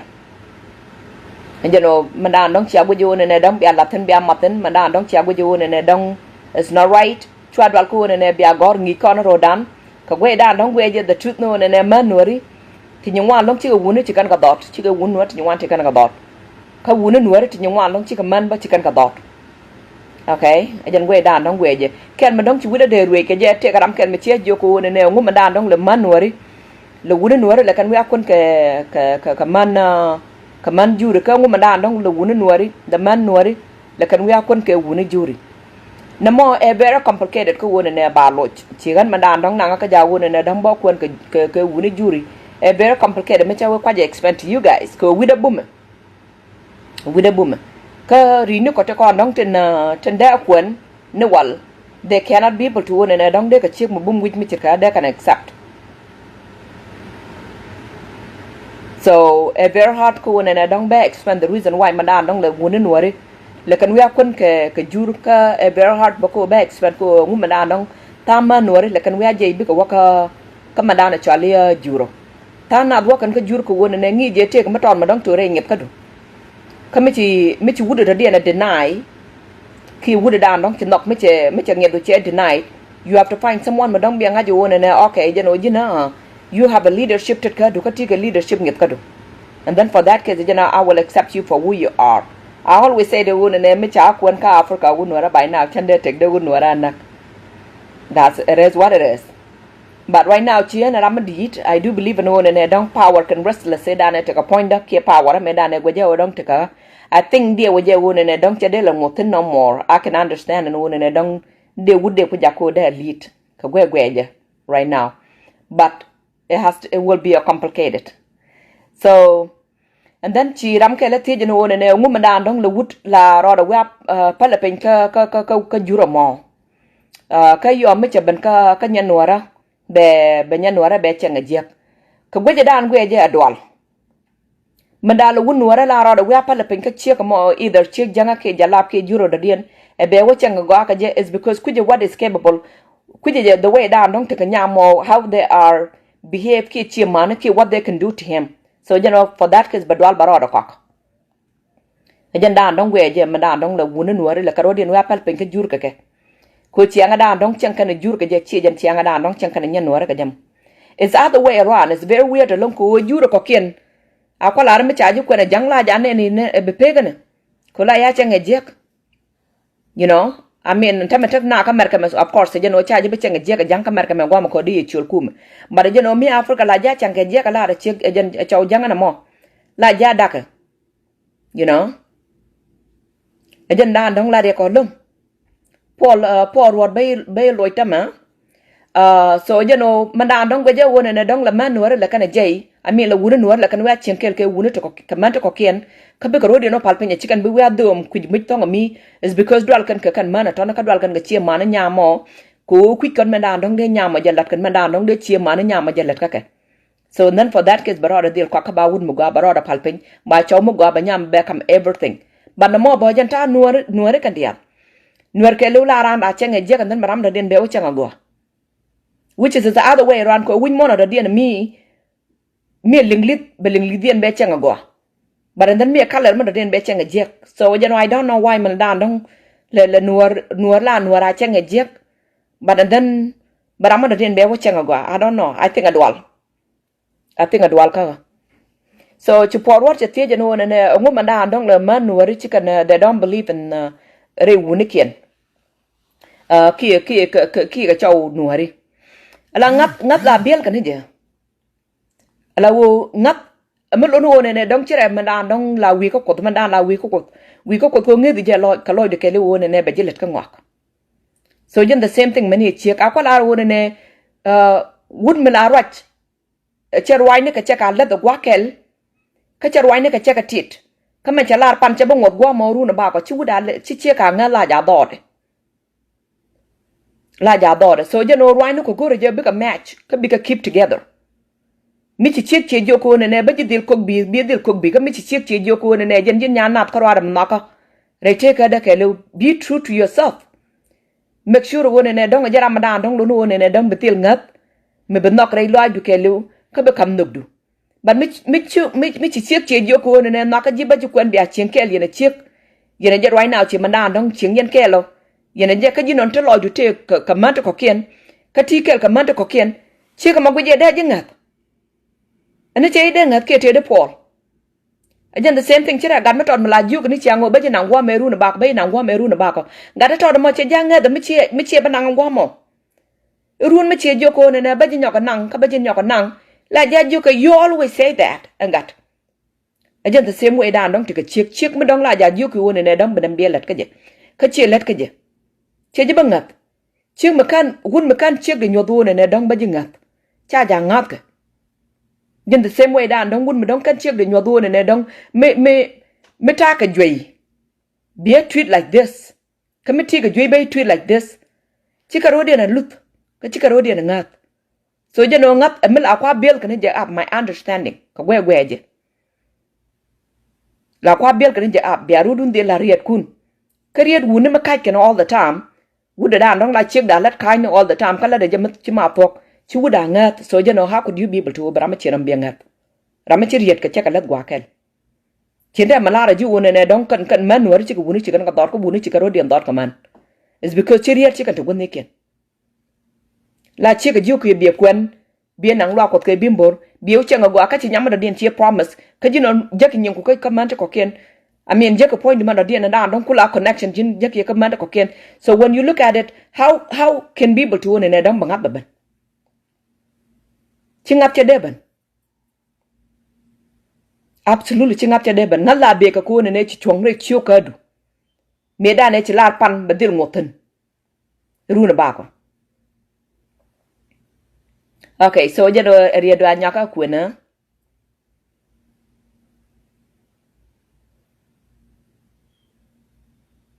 Okay, so she la ru ne Nuer wune kana kon dong tin chi man ken chi kan lar talk no. Kai ke lew te wi mon ke lew. Ka wun te wan kai ni te kan wi mon ke lew. Yen the same thing wun te dom te kan wi mon ke lew. It depend. So you know the I cannot be able to win and I don't they respond to it. Go you gonna have to tell me when and wun wari kala chi tan ton te la ji jeng ka ro den no. Mano wun ning lin ke chi tan kai ka te chi jeng te ka re tin. Wi mon ke lew ti chi tan na ngwa. Te wun me wan kai ka te tin. Tu wun mi tege chiang mi jek tetin tu wun mi tege chiang mi gwa tetin wi mon kelew ana gwa kelew again the same thing be jeka chiek ti chieng mi gwan kai ka tetin mo ka ti chieng mi gwan lan tetin wi mon kelew is there okay ana tin ma da den ma dong gori na wona na dong de loch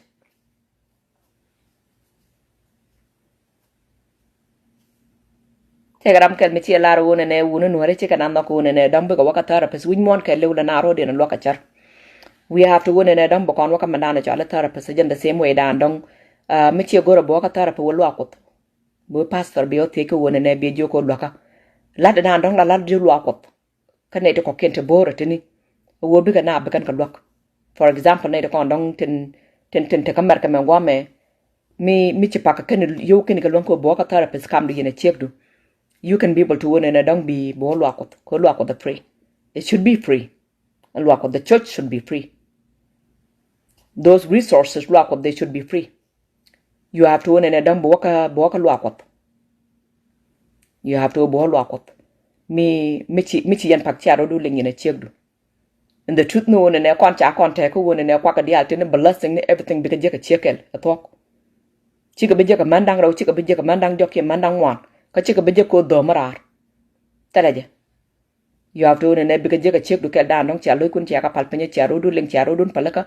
be blessing to you one long near financial chair, but choose financially. Okay? Chair, but choose financially. So, Jan Madan don't go on and a dung ballad, Metagram, the dear don't take a tea jack and people to a dung dear longer watch. Today, I'll take a charka, my understanding away down the rodamo. Me take a charm of the dear, two dalcon and a dung be a garment, take a madang chalad me. Which makes sense kaji ko expand ka way dan dong guje won ne dong that makes sense kaji ko long na rodan okay ko long na rodan dong bram kala la ro ne na ka bi me cha dak ko ma dan dong de cheng me cha dak da na chom ka jamo yeah I'll tell you the truth ramadan kan me kan do badana bej bej mo me kan kon jel how can you be able to won ne dong di na chom ka je chera ka ramadan kan dap how can you be able to won ne dong bana chom won ne e chom gat ka je ne ka kuji chom gat ka. Does it make sense? So, mwaju joko kwa la process ka chuam gatka. What is a chuam gatka? You know? So, Ramadan kan dap che ne te dong che dap che ka do joko ne nga je way dan dong bagat ko ne ba ka yen ka je. Tele je gat. What are you going to tell us? So, the same way madong kan dak kan te kon de ala la de yetini chen ga dan long ko ne dong bak ngat. Kama kana kon kan te kon de ala la de yetini chen ga dan long ko ne dong bakalat. Bakalat ye. It has to go in a donkey experience much Latin. You know. Okay, Simon chop che lara won and a wooden tank and chicken talk chicken and lara chi did that mean that one and a break up that no. Okay. A good point. But you know kajadinu from the beginning. Ramakai kajadinu. Ramakai kajarama lono and a dong a manipulator. Quit situation like a manipulate. Karamakai kach, Ramalono and a donkey de chinkelkaja. Go, what for? Near the fact that no one be a tijochi a bakamal be joko, yes. Chabakamal, Kadon Kajan Kajon kind of bakamal. So, me Ramadon la one kaika. Yeah, I don't think so. They chinkel can one kaika, I'm sorry. I don't know about mental or Kenton. Quaja, they chinkel Yaramachuma one kaika. Lying is the devil, Yanel. Thank you. So Ramawan kaika rame lono ne dong you cannot trust. Ngudi rame la wan kaika di ngat ka jam. Ka ngoda kan di yen chien kel yen. Da kan di chia break up yen ram nang chima wan kaika. Ram la wan kaika di yen da kan di chia break up yen je. Ko ni kan to kon di alta lad yen ka be tok be ko la ngai di ka tok jen tek na wi mo. Lingli the bor ma chara da ngai ka tok. Lingli the bor ma chara da ngai ka tok chang lo kan jila ya jo ka chanagor. Now take a wood can meet you, I'm sorry, Chanagor. Che Joko and nature get her to Lloyd, but I'm sorry, talk la bet. Mugwe can point to Carodian Charlie, I'm not going to be able to and I better kill just because she Joko and then knock here. So in the same way, Manaraman Kaikarama, what I catch a day, Chiankelkaja. It don't make sense, Rama own and Ebby, be Chiankel, Yaramawan Kaika. Koramawan Kaika Chinga, Chiang Chatenka. Medaka Jaw, but a Kaikajamo. Jen jaka ja ajen bi jaku wona ne dom bati jek bakalel bate wan ba chor bakaji very soon bakwal ko ka je dung chaiten ka so jeno yes jeno chande chenkel ko rama wan kai ka okay ka kai la be ka la ja nongo ne dwali e kach la ja nongo ne da dwal ko bi tok be lar ko mi ci tok ci lar bi ko ci ko ti ngach en tok ba je lar tok Take a ramachi laro and a kajijan down dong na commented on is so truth. The truth no kajijan na commented on long. Kajijan na commented on long. ka kaj bon we da ka man tin wan long ko chi chiek du chi lar tok ka da ka wun tin wan long ko chi chaw du chi lar tok like those all things kaj cha go are ta ka na it's not good but you know kai la be ka mandana ka ko ka ne ngai ko ni the fact no be kaj be kaj le yi ku le ka na be ne re mi mandana chi ko ti ngai you have to win and don't be apologize yo ma chi kaj munga ji ko okay so den ngoda ten gor yeno de lojo konta ko right a relationship I'm going to be able to win and anything that don't keep type go ma ba loj ke my knowledge and then yo me che gwe cha lojo je bon we chu dal ko titini ka char ne kan bana char kon bana ka mat bi mandan dong te char do be lapping so ramangwan ka jaram dan dong la ji wen na ka joko ko jaram dan dong la roda ka jen won ne no ko ji bada jeno che no as a matter of fact la won no ko ne to kon dong benefit na ka ji and then be jien be che ko do den be nyoko kai ka che no ka ne ka kon dong ka jago ka jago la wo ni jin point to your soul we re mai ba ka catch so me che ka you have to win and ever palam na pala repent every time che ka until che ko che ye kai kana mo che watch point to ko ye kai kana mo ye mi je as a spirit mi je so tell that between che kana wood ne te chiro de lut che ka ro de nok now take a wood down don't you ko the chak ne re de the wood le lut ka che ka dan ko the chak ne re de the wood le lut so the question wo ngum dan don't tikel ke wun mi ci lut ke jam ka ngu tikel ke ching ci lut ke jam why we mon ke le lut we mon ke le lut metele lut tele nok ka metele nok tele palaka ka metele palaka tele changoy all those things jel ka kel yep she didn't quite get involved too with the money nyamago la twaka na mo so akwala ro ne me ci yero du lut jeno kwana jagoro be aro du lot lu de den ngoka kon lut akwala re jin point di jira ma mema go jema lut point du ko ta me chene de joko ne ka rodo mi ci joko kay rodo ci rodo lon ko ne be rodo ka ko lut rodo lut be da ndon bo be ke je point du so for that ke ci rodo ba kat but ko wona ne ci ram mo she look the way down don't but be woje ka beke jen then for that case brahma be kat you don't care mitel lut ka relationship there's no reason for it chende chenkel ko ram che lut I have to ne never order watch I have to order watch mi ci wudu ma che lut ko lut jen yan ko win mon ka lew ni nga du mi che lut la ja goro be do be do den be lut ka je be non ka je okay so jeno goro be tekel ke wun mi ludhi ka goro be tekel ke chiek mi ludhi yendang raw dia kel biaro du lot ko wona ne kwate dane chiang ka kon ka je medan chiek awabe would be lot okay so let me say this would deserve for wona ne be tekel ludmi dire no more than a chiek e kach yendang raw dia goro je biaro du lot equally rule Nuer medan wa would be be chiek did be chiek be dwech ko wona ne e chiek let ka me je why mi ci chiek lu de jeno daka ne ci ro de lu ci kana chenke la kana dak lu mi ci to kam dun mi ci telu da ci to kam dun le yana dak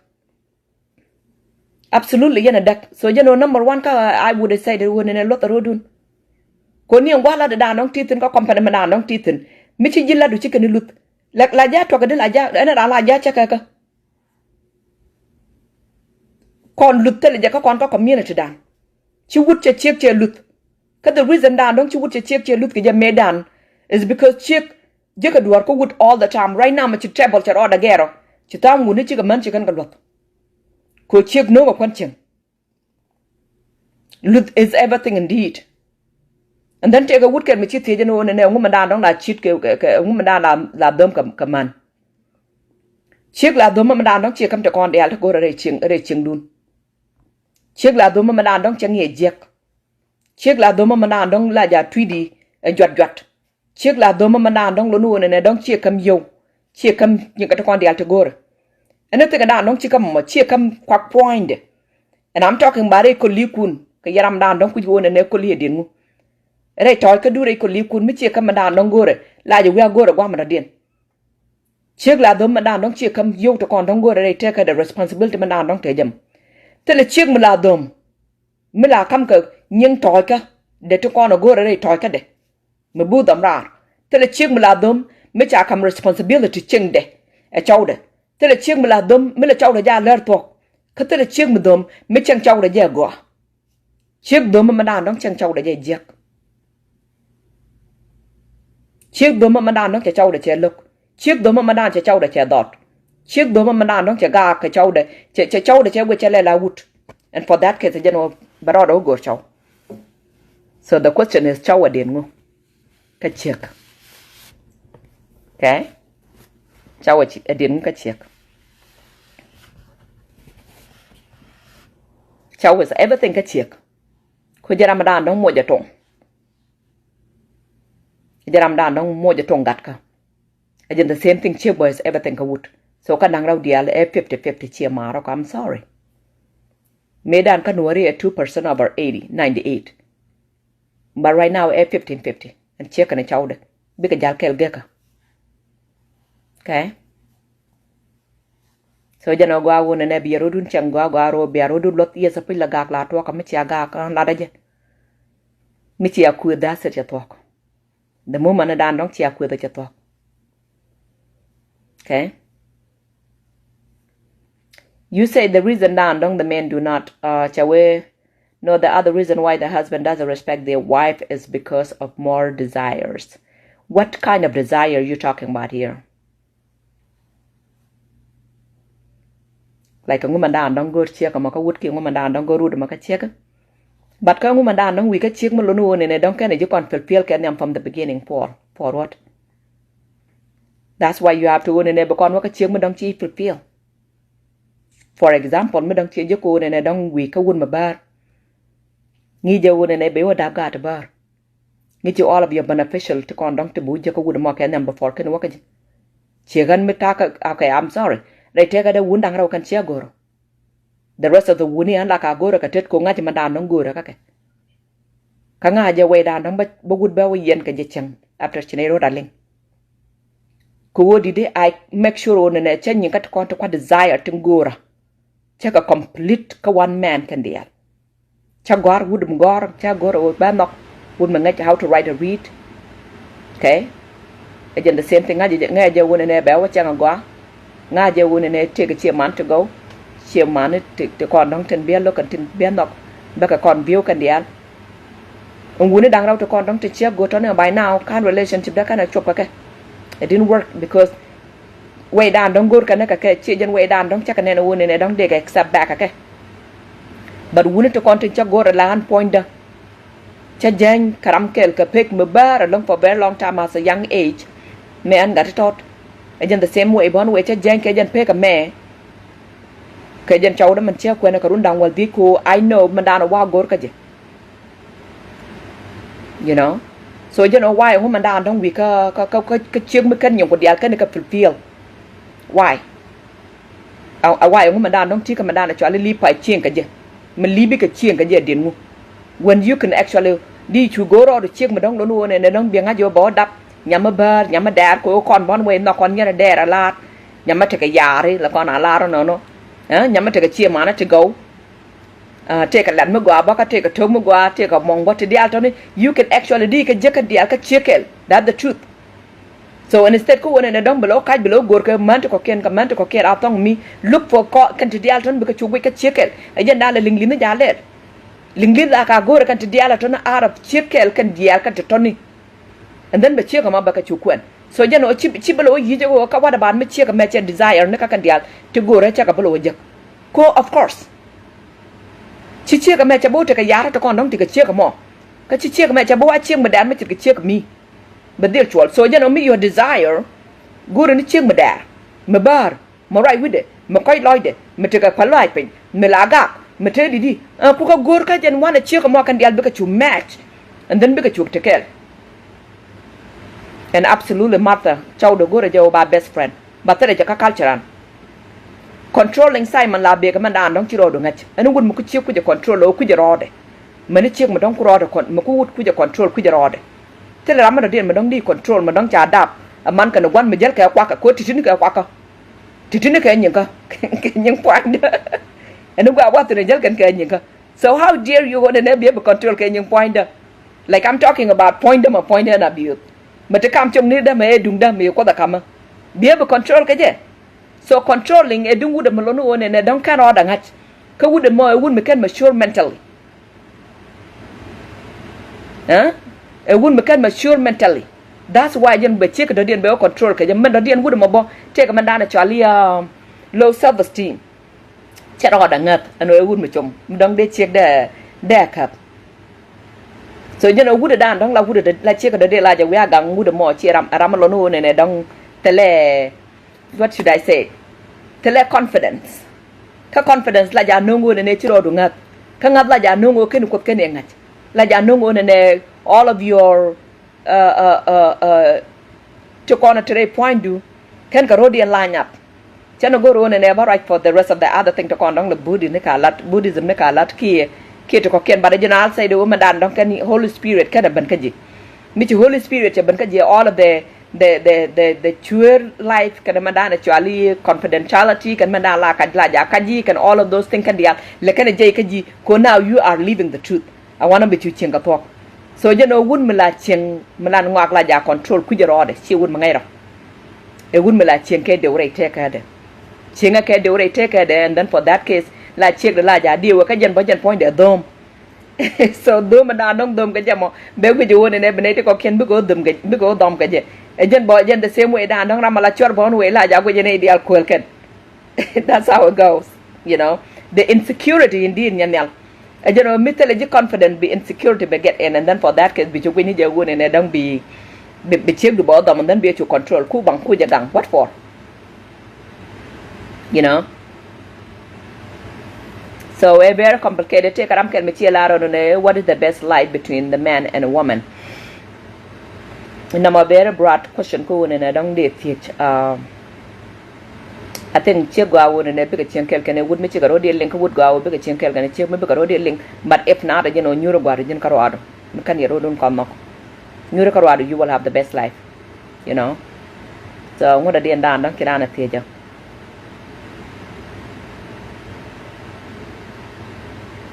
so Ramadan don't kuro da control sign mana ramachi ramu ko Ramadan ko je control chara da ngai tele confidence take a insecurity nyal said insecurity la ko na ja ka jawo ba ka chi ngwak chi ga beling agwa you know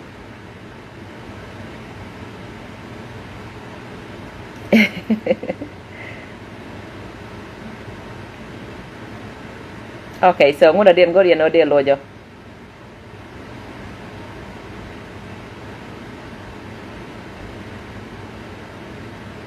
Abraham, you said, I know one thing from the woman. If the wife cheat on her husband, she didn't like her husband anymore. Yeah. Đã thoát con mo. So giờ nó mới chỉ chiếc cho đấm. Mới chỉ chiếc cho đấm. Giờ nó chiếc mà cho cháu để cho nó. Bà để giờ nó mới chỉ hút cho đấm. Tao muốn đi. Put my chiếc cái giò.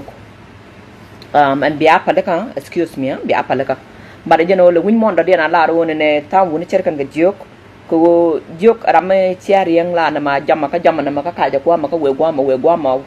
we ti dial we ka meet but you know doesn't mean that woni ka jok but you know we dan dong cha lar ka je so the way dan dong we je ma dan dong la dom ke woni ka te ka chek ma gware dore is because kana ro da kon ngach la o chek mo ku ne je ke wi kuene je ke mandana chalu ba liep ke chek me en dan ba chek mo ba gwa ba ko lo kuene ru na ba ko na mo te ko wunu nuare long te ko wunu nuare ti nywan long la nya na la ja kuene dong di kuen ko chi lot ke je right now ko dong nya ma gwa nya ma ton mi yang te ma la te ko ten te go bon way and then yo mo ten nya lo ko pa ni yo then bia chu lo chi nga yo man kan dia la ten ken wa pen mi chi go dap and then bú nhỏ cái gì bú nhỏ cái quyền cái nhau mà nó điên đàn đóng thì cái tên thì chung á then yo chỉ tên cái nhỏ cái quán thì yo bây nhỏ cái gì bây giờ cái chia cái đồ điên so chia cái lưu mới chỉ đập là tên cái pen cái làm đâu cái you know cái point là rồi đã ghê so you know look for your beneficial giờ đàn đóng cái dâu này đóng làm đóng cái uống nó cho có kiên cô là ngô đây là cái ngắt là kan we gor ka man ta ko kene ban to take care ka chiek da dong te jamo so is there something malono ne dong kan man ngat kan wuni ja ngaje no ne pain ko la karodian we ager the moment da dong ci dap gat la wo jed me ko yena won e jeno remember o ci gan meta 3-4 pound tangan la ka 9 pound or 11 pound la ka dabi so jeno point do baro da dil lag bedil dok ko arba de kon man cha cha kala woni ne dong bene dok ko bene gat bene ko kula rom and then yen ba de nukun yen woni cha cha kala woni ne bia chiew ko bi yen kula hand for the food. That's how it was back in the day. Wa de la ngoi ke ba li ba ko nak dor tin so ko kon we are the carrier ko kunai gat kunai kalel and then pan kon la kana dok okay ram kel ma dong lok trước de ko chi trước de cha dok jor ba ro ko nyam chiu point de e jeno nya mo mu yo dap ka wo ben ka wo nya ko lun ja ko du na ba ko ka wo dap bitin ka big a deal pan manem ka mi chitin ka chi pan then the point de ba dok she will be heavy and fat ko wona ne che human being che dap okay so you just have to wona ne bi chiek du bien no ka the same way da ndong mane wood one way chi kwak point du chi ka le la ngot na min man da na chi dap ka chi dong la nyan ko ba la kana law che ne the same way da ndong le ten ko la kana law big a pan it goes both way so chana ro da no stick to your chiek da ndong chi ko da kam okay okay the reason why Nuer marriage many wives it's a lack of mandana chalu cha ka nge jek cha ka nge jek alaw medan mela nuari la kan kon ka jek man ti wan chalat mandan from the beginning but ba nyoko lo je nyoko woni ne dong chia tie je no na che jen so ka cultural medan ko lo kono wakor and then to du lun me ko yela ya na ke lat okay man nyam dan dong we je woni ne nuari la kan kon ka man ti wan along ka je so ko chicken, of course, chicken that got 21 children that got up. And chicken, can madon can work young at more. But and then go and I don't be take a gall medit. A general bedil quan commenting in one co became a dab gat in one. Became a dab gat in one. A room more now core, a banal core between doing bow bomb. No more yen down there with you no more number one down, don't command can work a commenting in one. I do believe in no more, I care no more. Mera udah mandan dong kun ka manuar kun ka wunen nuar ka menti nywan ka je is because ala wone ne kan te kan ko wak nywan jin meti ko wak nywan along medan rol nuar ka wak to ne cha ka taw ka bang eno ka kan to ne cha ka goro ne be rew jeno ngwan wone ne bi che ka do dien bi nong and then be ka kul bit it is investing because invest ka chick ko ba ji ko ba dab gat nywan it is investing and more ka we dan dong we je it is investing ko bi chick da dien bi nung and then man dio dien cha la ro ne chick cha be to ke wut madana rude ka wut cha we ka pek ma bara ba kana cha to ke chick okay cha we ka pek ma bar ba kana cha to ke chick so for that case ko chick la rude ka pa dam bang wan okay tang man la kana rut ka pa dang wal tang ke rut kan ka pa dang ba ka le depend the way dan dong chi ba du che ji chol ka jamo so and then me chi chiek che rut la ka wona ne e la ga de la ja tiang ke ka e ga de la be ka la wo gat boy the point da boy ala wo la te ke to bot la ta point gat ka ene gat ke le either to ji ke wut ke chi to ke wut la te ka te bor ma dan da ka je e da sa mer that is a natural stuff to dong la te point gat ka man te ji man tong mi so ko cha ka mislead ka cha ka misuse ka jan that point ajan o cha ka chujo ko ne bu kwen ka chiek mi me bi chu kula liep chiek ka me an tel cha dak eno ka ling lin go me jan o cha ji jok chi ling lit che na jok chi ko ne ko dong ke cha dabro ling lin ti ne cha ne jok ko ne bedil to yan chaw duan tel cha dak ko ba gat barel ku ba ko lo wak karal to content te la dap ka jibe ko rodin ko lo wak mua dap bo ban be chwa easy ko wona ne dong badap okay so ko wo cha man cha ka peno be ka toy ka chaw kien ma ruet ken a jeno bu wunu hara ba dil liep ka chiek ma dien yo me chi chiek ma cha la ruet and then be nyok ka liep ka chiek ma dien so I think a jeno way down dong jak kon ka jaw ba kon kuon ka man tong wan along a nyok bon way ma da dong kon ka man tong wan ka jes because let te kon te let kon ka rol nuari ka let wan long tidit ko ne be chiek ba nger ba bul ba Batal, baka ngej. All those things, they are too much on one woman. Instead, ko ne dong ba kadam ba gor ki ba kadam ba gor instead. Ajen ola chwa gor ni chick. So for that case, ajen dan we je wona ne dong kun kaman tin ywa right now to kon ka yo. So ajen no ane ba ko joy we dan dong ko kon kuen ka jama right now ko kon kuen kaman tin ywan kaman dan chwa is cheating. Ko chika na nok wona ne dong ba nyur kel ka chekel and then ka chika responsibility chika na nok and then for greediness and then charo chumat ko bu ko to kaman tin ywan kan ho chi ka mo ba chi le long ko ne dong be take care. So for that case, begin bagad matod bio kwen mi bikule long ko be abuse, you know. Okay, so you know, ajana dana kwen kana ka mantin yung wana na mo my knowledge kana ite wal.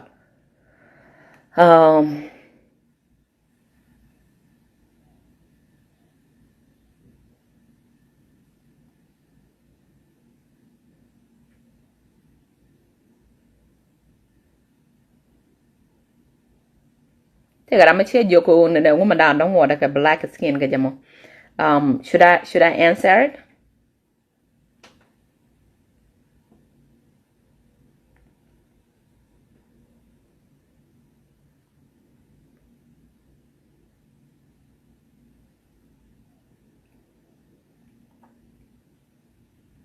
Rebecca ya take right mugwa long machilar life put take to da kwat. Ya loda na mo ni the fact no ne dong bada paga take ka kwat ya loda na mo. Tegara ma din mache joko why don't I mind my business? Because you know if I'm gonna mind my business, chip learn chijin point you're not gonna learn about it. Chara chola palu ne deal. Pilot deal ke plate deal. It's a PALET and then DIEU. Why don't I mind my business? Well, you know what? People educated themselves. Need to pal. They educated other people. Could be other people. They can learn from them. So you know, if you cannot learn, you can write in a broad website. Of course, you don't have to don't be take a website. It's your choice. And then ngada din madan dong kitijo. Yes, Martha Abraham jini gor kan gati nyungwan go but chekel can give gati jandang rawda kel. So you know man no gati nyungwan let the one woman give them to you. Simon chop hold on rain ko kakwana.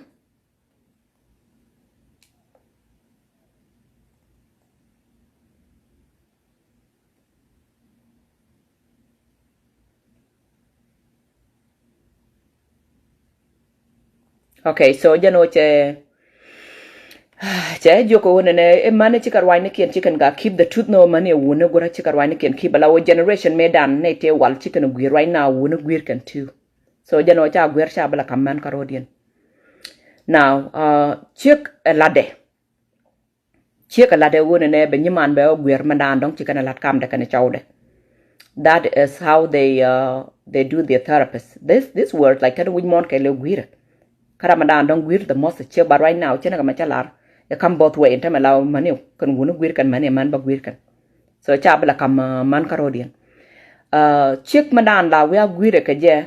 but nyek the bell, king Yaman bell, alarmadan, don't she would make a lot near Mugua, normally Mugua, China ya, go to Bene pumping. We have to Bene lar Nyamar, hey, Nidimu, Checo Daba, Checo Guaria. Tamachep kulka cheka pap tianga those all things that don't know can life adan don't you call the kamne ko bene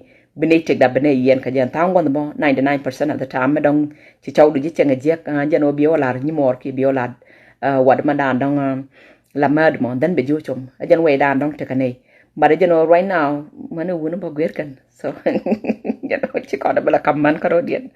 now the reason dan dong the check la mi jek la je we la check madadian well it's because somebody be ramadadian awachong kaling lini ngwa me jan kula take therapist ne ma and then work therapy and then be therapy beji wachom bram binyen ko be ko la therapist jano michika la therapy and then beji chom the truth no ne mandana la talk Simon chop chagwa go be check benyen ka bakaw la ramadadian ka chagwa bo wut benyen really ken bakaw la ramadadian that's the truth the moment dan dong chi ka kai rar chi relationship chale la go no more so jeno go won ne put jeno bi check dun yene check du bia ka gang re du lun ko the moment dan dong chi ka kai rar beram ma balo te ka madam ba ka wala de be madam balo te ka ram la den ba wala de that's why jen lingi to la ja guji la je ba ka manan cho la therapy ko therapy mi chi re ku chi ka la de ka cha ka wala ram la den di yena ka ko kum okay de yen ko jen mala la dam la de no ne be nyin ko te kon dial te le de ke je be ka keep ko wote le je ka kon kan to toni en madana cho la therapy me so jeno bi lan ni mor ma madu bi ni mor la nyoko gwer made be made je la gwer made awana chi andun che chujie chi tek dun che chupak chi relationship dun che lel tekel no more okay so yes apu jeno wona ne gwa wona ne dang bia nyin kun bia ka yen kel yen dang le yen je wudo mo kana che ka mo gwa wo bia ka keep okay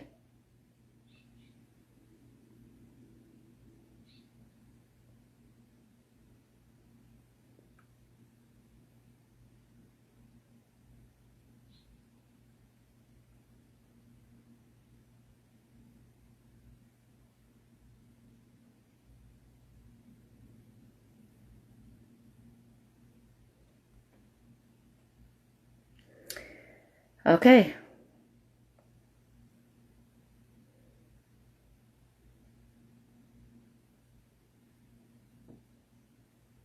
okay so jeno lam durcha la da mandan dong dak man kamar kama gwa me from the first time yaka the beginning ko antama de ojan cha like 3 hours ke 4 hours I believe so cha explain mandan dong dak na kamar kama gwa me but mandan dong dang na ka afrika tong mi abot chu wede re ko la da jenin so tan man ban kan chau ken pen ko nak bot ke ko te chau da ka man tin wan so for that case che nyak wuda na mo che long okay ka che nyak che ko mo che long kana bot da ka che goro ne be jien ching and then one ne dang be jien ching so I think ajan dang na ka afrika tong mi kamar ka mom kwa me controlling ko chu ni chi ka pagala wone ne dang chicken way da ne cha na ngie ke je chicken control of it chicken lose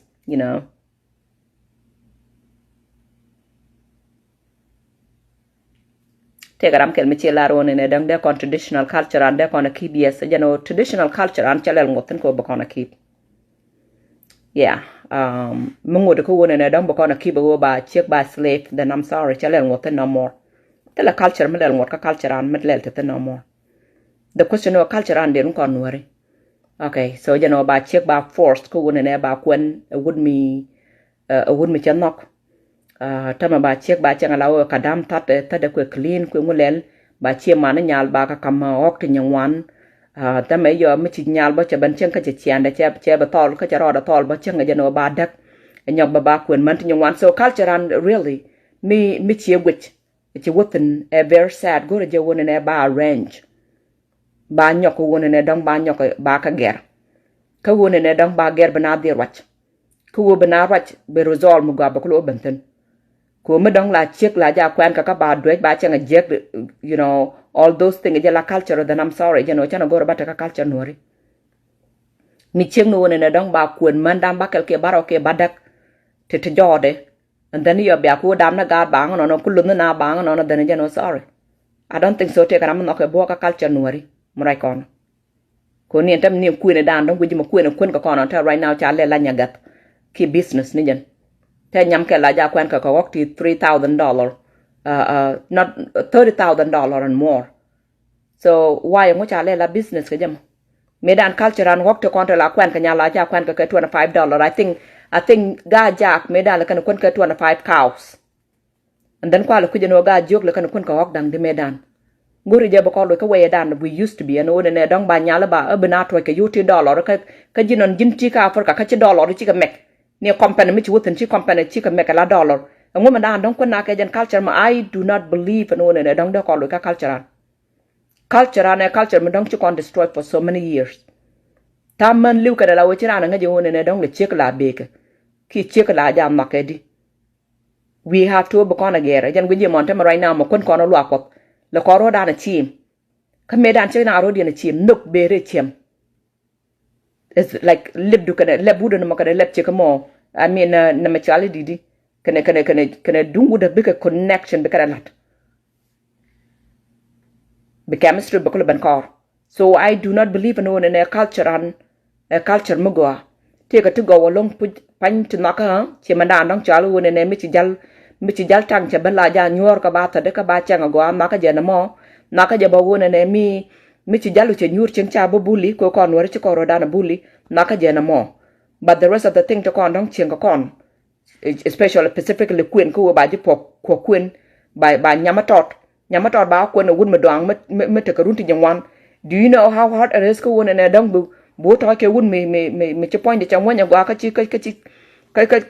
jibu long recall. You know how hard it is? You know?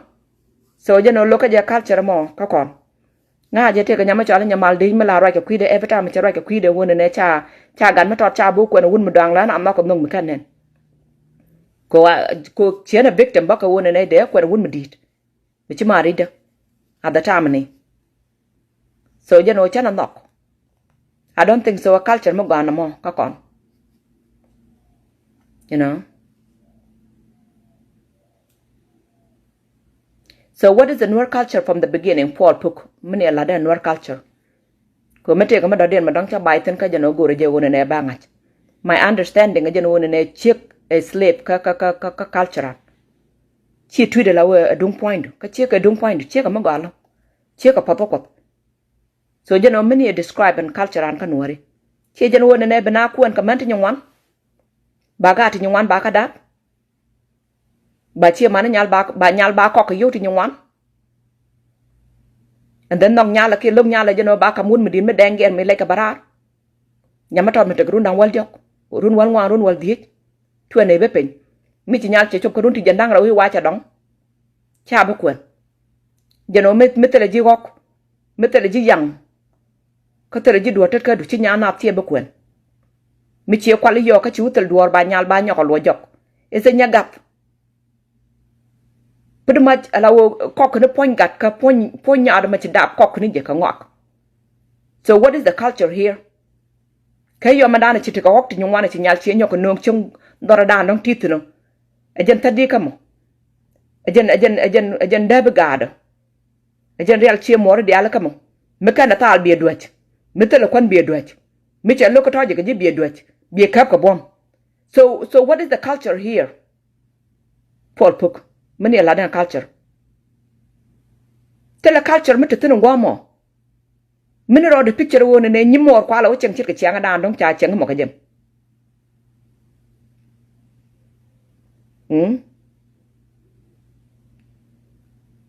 Take a ramachi teaching woman down don't quana woodling the kajamo. With a woman, so you know, quite disagree culture no that's why Jan quana wouldn't work ajam. Go to wood me bear cup, Mitcha mock a dream be a nang porker. Me be take care. Me che mo ke jwe. Be ngati no ne che ga che mo ke jwe. Ba ka po ka ba po. Gora wun me be ta deka. Re kol me che ngati won ne che bure kolli. Something is not right. Ba ban be te nya ma point ne. Are you okay? Gora wun me dang be jal ge ka da. Me ngaje won ne en nyide. Me be lot ka lot je. So you know there's a lot of reason to dang no ne dang cha ko ne jur ka te dang kan je ka nore. Gora wouldn't be a changago, basically. Okay? Gora wouldn't be a changago, maybe a changago at your man, kitch your man. Way down, don't chang more again, way down, don't go again. Okay? Okay, so explain to me about culture and worry.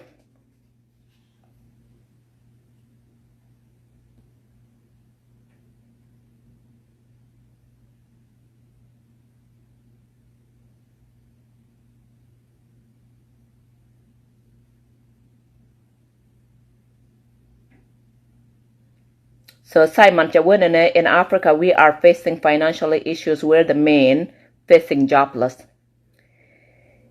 Which is, I said, where you said, if the man doesn't provide his wife needs, the woman can leave the house. When things are not enough because there is no job, men can do. Or I mean the salary isn't enough. Do you think this is a man's fault? Okay. So a teach me go. Alo Simon chop ka win mon ke lo any man can do a job. Any man can do any job we mon ke lo. So nguma da nong tele job me le de ke jamo. Nguma da nong chi goro ne dong be housekeeping be olat. Ko wune to bora tene ka merka melet kan housekeeping ni. Nguma da nong pinu wone ne dong bid mandana chalia kitchen bi watalo. Ko wune we mon ke lo tat kan mane wun to bor. So kaga my understanding jin lokene lat. So mi chi wi ban pin. Ko wone ne dong chi provide ka to kon gore. Dan chi mo te gadwero e jin te gadwero ko kini lat wuda. Keni walat. Kini mandana dong chalu wone ne dong bedor bi non ka table keni no. And then mo na ka reality ba. Mi chi gor ka chi mo lono wone ne dong ngaj point du. Ka ngaj ngedu, ka ngaj charku. Ka ngaj je wone ne it's okay win mo na chu je wale. Chi ka mo ma dong chan mi chi no ka loy de ke lew. Chi de pan pin ko dak ngwa ka ji. But ko wo ne je medan ke nyim ko ka jinon ba jin chi gor ke nyim ko. Ti chi nyode. En wone ne e ga ne ta ka ngwa ka ta ka kwan ka ta ka na me ba je provide ka na me ka ba je kam na me. So for that case chi ko ma che nok from the beginning. Nok ne to kon de al chi kame. So that's why jen madana chala kun ngwana mak tinyu wan bokona pal kone de kone chala nuari. We have to bokon cook man bokona pal. Ko we cook ni chik. Gore je wona ne jin yen chik mo bi arudun kwen kam nuk ka atela to ko ken ko te dial tin ban kon ka penyen chi mara ko. Be kon ka ban pin ka te dial tin. Gore je be kwen ka chik mo nong ne for who you are. Gore je be kwen ka chik mo ngaje wona ne ru na ba ko mo dor wo to kon. Biao to be lar wona na ha so ke wala de je de but ka badru na ba ko bal te gwam dong mi chawde je la moch be chawde je la miet en je da ka je. So mo na ka reality me dong kini lad wuda ka ne ko lat ka nem ka kini ko te ke we me dong lo wona ne dong be kuen ka chek me la chek loidu me ngi je loide wona ne mu jin wa choro ru na ba ko be ji ram ka be ram ka mu jin wa duani ru na ba ko be ji kap ka be kap mo we are doing, then I'm sorry, and check more you shouldn't be married, check me turn on a them. Okay, so Martha chi went and a good order like a man. Queen man. Oh no, don't be question to be a type of queen man and then like a queen man. Man to con and man don't de chom man and one and a chukun ke we eat. Chukun ke we yi ka chukun ko wona ne dan wudu mo be ju provide nyin ko to kon dial te cha kamata ni ko mu wi kwen ke we yi ko wi kwen ko wona ne dan budor bi wuje ke wut ci andun cha bogwa ko la ke wona ne ko de denger okay wala be te ka duwaru na ba ko di te duwar so wudu mo dan de ju kwen me da ne te ka lat but what about me dan wo te la du na ba ko bi ko wo leldi what you gonna do about it? Below nyok jien bo gor ke wuda ta diena nyok so gore je wona ne be kwen ko ci yi wuda na ma ci ka ngai rei loide en wuda mo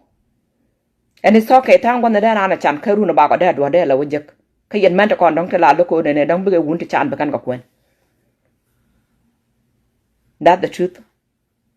ko ni wuda da dong til right now ma ta ka do ru na ba ko de tu gwala da ka da tal do so chukun ke wi ka chukun ka manana chalu ne dong e be le di ya wa ka je for now ko ru na ba ko bara lo go dung manana go ro da ka jam don't do it too win mo na me la wona ne gwa da be ne be ka ben kan yen nen you have to ne dong bu kuen ka manana chalu nuk ko bi yi ne to ton bi yi ka be ka ngaji wuda mo run mo yero te duor an ba ngadi je wona ne gat ngu ngak tele duor ba de no nok yero dun chia goy de chia nen lo ko dia bless so much lo ko dia bless long. Okay. So comment ko na ka kwan and then ba ko le riana.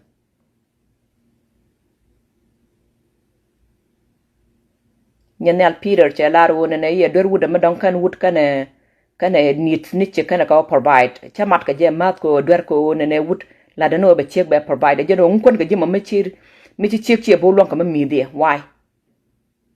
Most people la kana kon ko wona ne dang ba ko mi da che man ken ke e be che ba ko te dal kam ne wu ni ke kam ne man kana wan so ka che big che mo ga na ma gore je be kon nga jo te du te ko kon ti ka lati ke chieng ti ka kon ma dang be che ka ba cha ma ru na ba ma chi lo dap you have to provide metela ka totona ka jichukon until chiro do ko long kenyam ko win mon dan wa content forget about culture Nuer wona ne e bu ko dlo mi to na ba ko yes ko da na mi de but at the same time chu ko tebe ben be tiam kon ma ken kon ti ka lebdu so get a job a lad would ko wona ne ba lad be dir gor one way another either chang wi bun duel bi but but nga je chu wona Nuer chi kana ma ko ne be ga lata tan be kana lad the same thing mane chi gor je be dir lad bo yandang raw dial bi lad ma gor yene bi amek wa de be ne lawo cha tan cha ba jum kon nga je wona ne ngoda ci kono gwej yet bat ca yalla tok ca taran ca bi jum kono gan man len meta kamerkam ke gad wayda meta kamerkam tele ca tadu ca bi jum kon ko kon bene gwej lawo yak ne kamerkam ngome mene kan yene to kon dong to ka Africa ba mene gwej lawo yak yene ne so for that kids and look at that be ba ngok again the same thing bo mene kon kuene dan nong wi yene la gad tot la ko ne ko chieng mo dang ma tit meta kamerkam ba ngok very soon but what reality but con benero da loy dong ko ko dong ti ne ka look ti ni kamer go and then be kan dong wuna bon we ko be kan nga ju ne kwa chi ni ka bo man Africa tong mi and be ka ro de loy dong ken kamer go me bien be look bang walk so be smart gori ko wona ne bro real ka go be tian bi real ka and lani ko let ka dia kamer te ka tong mi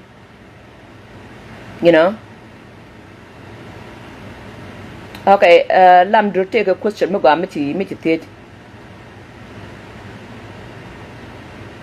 And yes, men they are too controlling because they paid dowries. Yes, that could candidate can control. Catch chicken cock. Be done at Chikok Laja, I let how many times you pay for it. That's why Jalaja Changi Jacka Jamako edung their property to Chiakok. So Queen America and a dong banana go go to their backup chunk. We want more continent right now, more continent. Like the truth known and a real probability to corner get contact to Nicapin, Chaka beger capin no more. Baka get can Chico Kutum to walk already. Chico to walk already. So things are changing. Come up there, Megar Magrodian Menecan and Bayan corner challenge Nuer about Goro Biarudun get. And Queen and Memanda no Chialco be yen Quen Cohoptin in one. Gora Jabia ger. Muguriano be Chandun be Barora capture. Mandana Chanka corner work Quen Cham. Chan kane chan kuan karudian ka titel te dadian le chan la wa ko ka turbin medit ka tale yu te dam turbin ma be pe ka je me chan ba ko dul medit ka tale yu te dam ba dul ma be lel ka je so chan be chan ma dadian be jo ko ne bia e be nyaada bia kuan ka okti jana mangwam e yang kele te ne ka $300 ka janan che yu te $300 se ka me ka ta so why mu kuan chan ka jama ka yu te nywan one chan kane chan go jo be ka rodin kwan ka hok ti tiani nyok ban way me go jo wona ne dambi mandana civilization ba chop go jo wona ne dambi focus ka tek du jin ka wadu yana chep du mandan ci kweno you need to wona ne dambi kwen ka chek me bumia en kwen me mandan dong ti ka disaster kwen man ti nywan be ka lit ko ci ka rodin bo long be gat bo chan nong re chana bo dong ala chan and then you be chan da dien bel onyo ko kwen ala generation chan jen wona jen ngam chan jen china ro dien ge engu okay so na men lo ka jen na wona ne dong la der order culture ka dan ko young cat right now take a you to $300 but and then you be che ti jo mo ka you to $300 ka Africa chilet ka dollar le de ke ber so ngum dan dong bi chan me chit ke jim bio jo ko ne moja ka yuti nywan why it makes sense wona ne tili that's why rolling li ni kwen ramatil ko kwen ramachan ko be ga rodien charge accordingly okay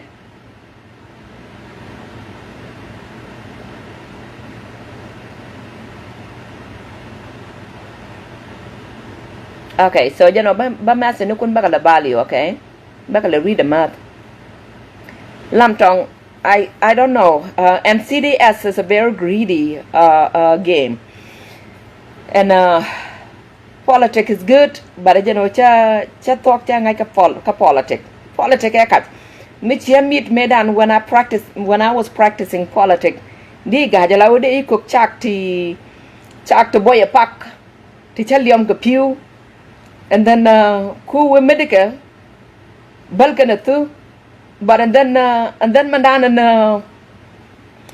mandana guje ka chak so politics ke kajalat so chana goro batok da bangi ke kaj no more so cha barat mi mo oje ko ne kwa nyoka rwana nyoka and CDS will have to be one ne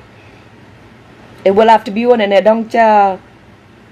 talk cha matin 100% ka chi jan politics ke kaj so chi human being cha talk ya nok na ka human being mi chi wi chieng ka talk ke le te ka du la new region karwado chatty ke your friends so I cannot be able to one ke NCDS so far ko politics ke kat yeah okay Rebecca Yetielaro it didn't matter some of them they actually even control without even chike dowry chicken ga kwen nei to kan ka rodian ngat man da nei to kon don ko control even though chiran che yang ke yor pin ke kan yor pin yalla ka bandana chala confidentiality I cannot say the word hold on tele confidence jelo da no more confidence I'm sorry cha write so much so tele confidence be controlling be one of the insecurities so la talk and no okay so ngoda den man yoga tija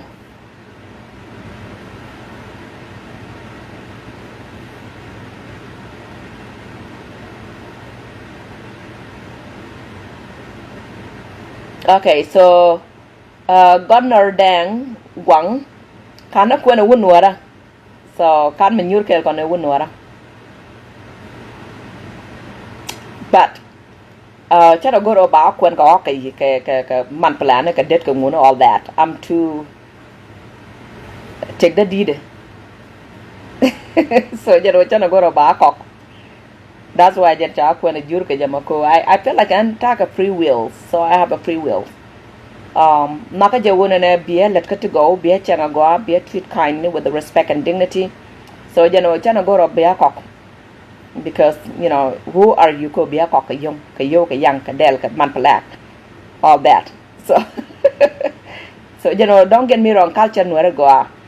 there's a part of it kon don't go ka tan ken kon don't je ka the same thing man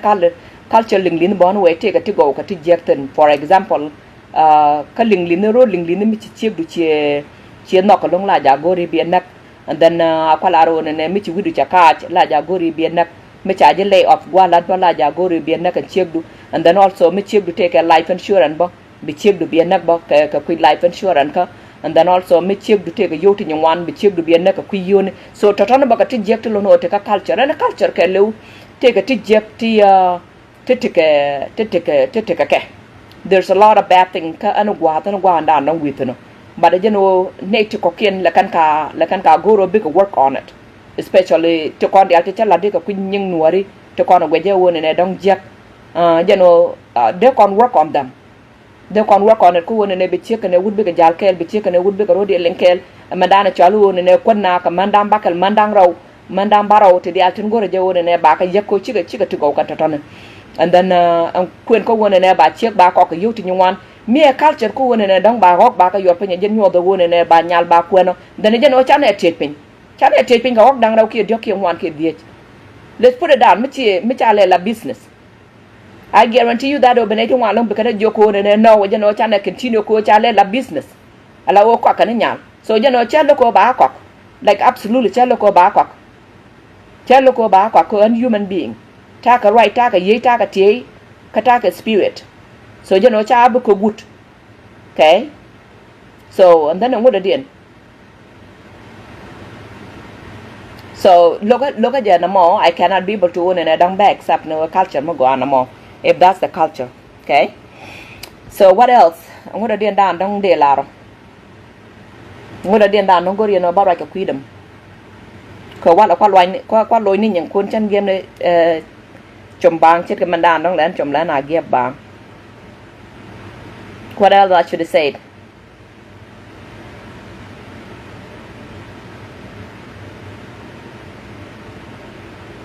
and it's a thing kun chi go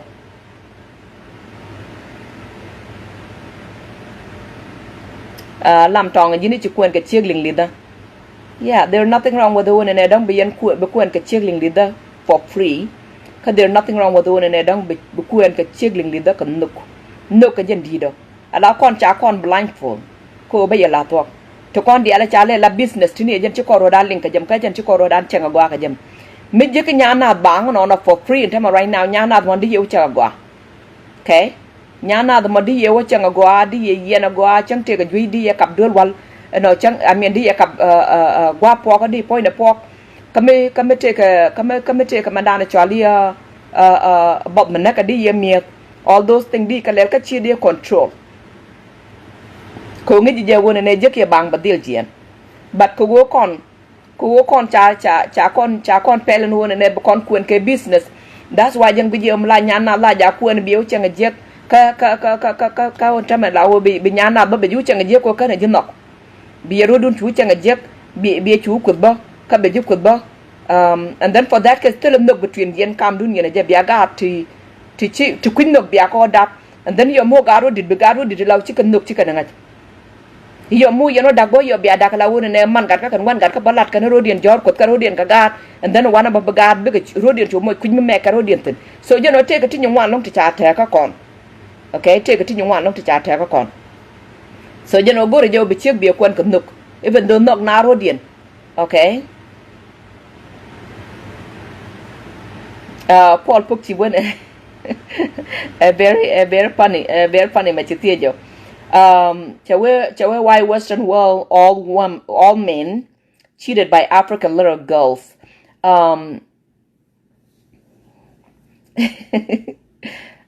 ka gweje dan weje wona ne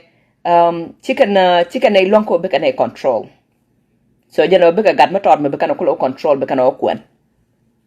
so you know an wut ke le mu che ngaje wona ne an wut ke le mu che ngaje wona ne che kama che bolon ko be control la che kama la ja banye penyen state ko wona ne dong da corporate ke je so we lack of no ne den wona ne che kama che na be control no more you know ba jen ba nyama ton mu kuin ngok ba o kwen ko nyama ton mo by the time da dong she's working her way ko wona ne be ngeda badit ba we me din ngede then je no be ja ko wona ne dong be ngot ka ba ka ngiet ba ka control. So that's why chidin wona ne dong chi man mer kama titini chikan gaw kan taman jeken ko be la tok taman jeken taman chekan chaw ken jegre technique ko chiang jeke le te kwini dia chek chenga chaw de jeka wud ba chenga chaw de jek ba de jeno ma kuile ulit ko be gan ma ton ma tegaru nan wal jok kana wan wan bi o kon ka jambla nyaadu kuike wona ne jin point you are not mature enough jin wuda mo ko ci chek me responsible me mature me independent ci lon ko ne don be control a jeno be gan ma tot me kuing ngok bi o ka bi o kwen ala chek du bi ko be control ko ku je ngok now she know nothing so that's why jeno kana je ka jam ko kwen ka man ka ga te ana ka Africa anyway so jeno cha raja lat ka cha tin ku tin ngwan long cha ka loch so I keep going back and forth ko ne ma na don kam ti jo ma ka lo ja ba on ko ne don ba loch okay and when the chiang jek te when the dial ke liu okay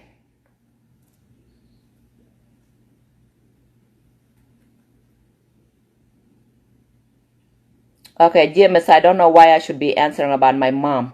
That doesn't make sense. What is your point? What are you trying to make? Go explain to me ko ba ko la loch ko ana rajo chia ma raja so jano many explain to me what is your point. Okay angada den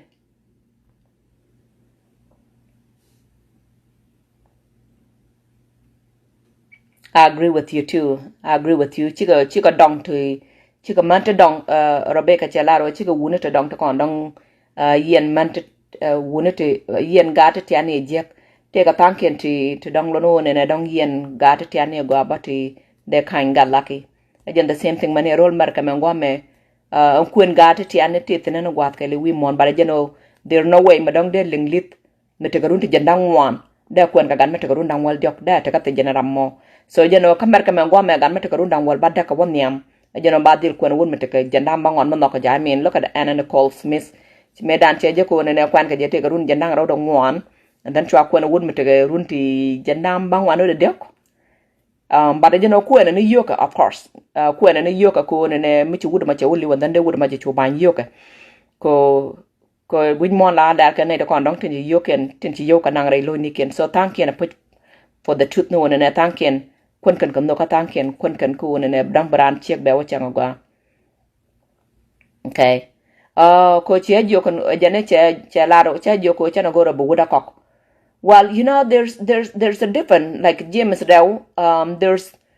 a difference between one and a dong culture me tietno wal ka culture me che roda chop. Medan ka culture an rol nuari put la nya la ja kwan ka ko 25 cows la ku ne da ne kwan ka ne te wal ne te dong te wal. Chicken kwan ke business ka ne te dong te wal ka nya na ba chi ja chengi jek. Ni nya na ba me che doi le da mana ba ba nyin ka ji. Ka culture an special mana kon. Na mo tetin. Changa me che babu wap chere me dor charo ba to ka ne de kon da ba tin ke 17 ni ke 1970 be ngwa me so je no akwala ro ne me ko na ka wak no wal che je ko ne ba na kon ka wak right now but right now cha le la business me dan janga kan te kon te la kon ka wak 200 cows so ngum dan dong kun kon ka wak 300 cows 500 cows ngum dan dong kun chan kun ne ko chan ka kan wak wan tani so yes the answer no I refuse ko ba kok. I mean, bellit ko ne ba tel chaw nuara, of course, yeah.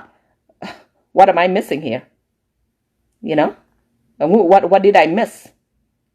Mandan dong tel ka chaw ling li da mandan dong tel ka chaw jalap ka mandan dong tel ka chaw Mexican kam. You know? There's a lot of things to dong lo no ne dong te tinong guamo. Okay? There's a lot of things to dong is missing. But the more ko right ka kwide, the more bakon ka break. Culture ke lu la gar kan je lingli the borome medan ko bay la tok lingli the borome le kan kon ko hok medan me chicken le law no chima hok yo I meant me chicken le law e business changa jino ne te ka tang gan te dong chikun te dong bang no atela ka chaw dan chimute ridi chager through talking chima wona ne dong through banani ala ku ne dan ku yena matang gan be ka dong bang non chenta mata ma rai kon ka mer ka ngom te ka nyet dong bang no. Again, the same thing many Africa take a nyet to dong bang on right now, right? To dong bang on to live brand wun warako in a nebekwen. How sad is it? You know? Katal wun mugamadang bako in a dong baran bakwen, so again the same way many can near contact Africa tanu. Runa bang banyana the dong bang on. Kabi and be a winner rodun ko in a chitang kun along ko in a biaka pick. Can you call a young benelimka merkam and guamatin they don't work? You know? So you know, and madam don't cook bakwat to call it right Jordi and tini runa bag bram ke longa jo na me talk. A beard yo be won in a talk. Tinyada cha dong bang on ko tel wun mi chi kwen ko tel cows dollar ni. Kajan gije mo la ga ti tiane to kon dong te la do ti tiane. Ki tu ken chi ka chom ka yo mer ka me ngome be ka ne be gor kon dong to man ti wop ko chi ka low ti dong kwa ga da kon dong de ne ka lo dap ka mo. Ka chi la je ko la kwan ka ko ne ba ko la dap pe chi mo ba ko la de ka. But you know, until look kun ko culture charod again, ko everything is all about you right now. You know, we can meet me to 21 years old, but when the chim to 46 years old, come come and woman. Chim me don't know an agent point in a more gade. Quilla got it to con number or dabom. Magudia ma culture and bacana charod good a jack. It's okay what when get chip me doing, but you know, make sure or dab. You know, children don't focus go on and I don't be quen canyal. Ko gori yo. Ka yen bon way me nyera kon don kula te ka Africa kan ga tian te ngana be ko kula kwan. And you the bon way they are too busy ko and they're tracking down wun to kon te ka mer ka men gwame. You know? So a very complicated to kon the a lot of yetini I mean someone bram ka la wun and kwa mislead the community. But you know me te ka ram don chi wang de che le be la pu jo wa ke you know what? Abioth go no and be community dan ba go. Koni antake wutkel mangaje melono wone ne dong jen we ka run T50 we ka run T50 bare je no chero da don ko wone ne ba kuen ko kuen tong mi ka Sudan wane ne yankel te yuti $300 jen tele wat ka ber ka men gome che ti ko wone ne dong de mo ke yo te da o kwan ka jam ko dong de ne contribute jen ka man ka dial che be de che akula ne wone ne bu gudmi Muguru wone ne dong bateke chieng ba tika contribution ko wone ne banyana be okwe me dunko me che dunko wone ne dong cha kwen cha le la business kaga da ngana be ko kula kwana tong mi nyerta tong mi one way they are busy ko wone ne big want to dong bakan ka track down I don't care about that bade jeno kwa ker ke wune to kon don ko la wutong mi ko nyal nga je no gwa be chieng be jekta nyal je ga chieng no gwa one way another cha lo ko wun wara wud jala ba wud ling de whatever baro de ru jek chieng no mer wa tara nyamala ga but what about the wune no to kon don te la chan ko rol te ga chan ba ko la tedi so jeno ku na me madan cha lo ku na gore je ba ko na te pin jen cha ga kwen ga jem e jan ta na te kan bang no mình đã điên bán way cái the way đàn nó cái con là chuột đấy chỉ nhà mà chia là đuôi qua mà chỉ nhà mà chia là đuôi qua mà chỉ loài nó cũng chỉ cần chung quá cái chỉ cần đuôi cái chỉ cần lột ta nhiệt pan kiên đóng cần bang nó cô they looking for wood mình là to nhắm cái gore nó wood mình bắt to bị lá đấyเขาto mà bắt tự nó luôn bạc so cho nó loài nó quân chết đấy you know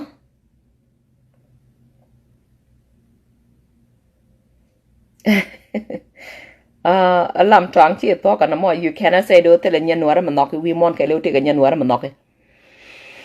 tele nhân nuara cái mẹ quy to mà nọc you cannot say do nên chỉ quen cái nhân linh lida ko tele wun nuara nọc mà nên phải chân quen cái wun linh lida ko tele wun nuara mà nọc ta cái wun nuara ngay giờ wun nên they die so much ko nọc anh mà ta mà lại còn bà đấy jeno thì nên cả đoal ko wun nên chân chiang wun nuara chân là đeo long ko chân chiang mà giọt chân là long chiang mà coi cái chân chiang mi chỉ talk chia lật qua đây mi bố đom ra chân là long I have to win and bang aja win and charo da kami ka chiro da kama 100% so jeno ngaje chi ko win di alta la dom tane chi ko win nuara di alta la dom tane bare jeno kan wun to kon dong te takel ka te la boyfriend ka te la win nuara te kana chuat kan ga chuang ka so for that case cha ko jala won ne they cannot be able to won ne dang de ka nyur kel ka wun mete chuat kuje me la polo la be ka la ka polo mane jen chia ka da dong nyur ke ka de chi chiang du da cha be ka ko ni chia ka ma bon we la ja dal ka man to ko ken mane wud bon we la ja dal ka man to ko ken ko ti kel ka nyam go ma bor mi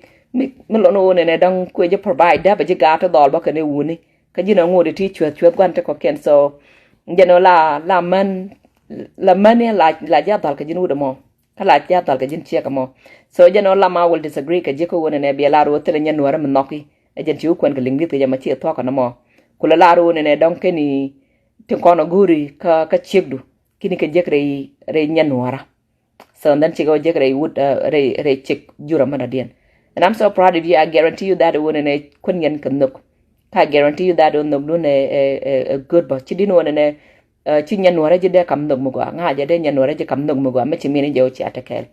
Okay? So and she can't go cher mata ramla de na chela nyako tej. I think charwa ja wale long charwa ja long cheloi de tet ka nei to content che joko ne wora ne ka topic me ka cheloi de tet ka wone ne chi yen video de cha bio cha attend mi cha gwai ke ji the way dan dong ma cha duor che explain ka jama tidine ka charka ala wo ti ka dwan ko wone ne dang bi warga bi gor ko kon dial ko kullan come through one another belan ka balan ka ji to kon dial go ji wone ne dang da kon community dan dial ka je ba kon dial ka je and then ma dan dong go ji wone ne dang need to be changed bukona lat madan go je wona ne don goro barada ge dan kuena me kuen mika kot so much did long kot you guys have no idea mi to kot je mo ke chem go chenga kel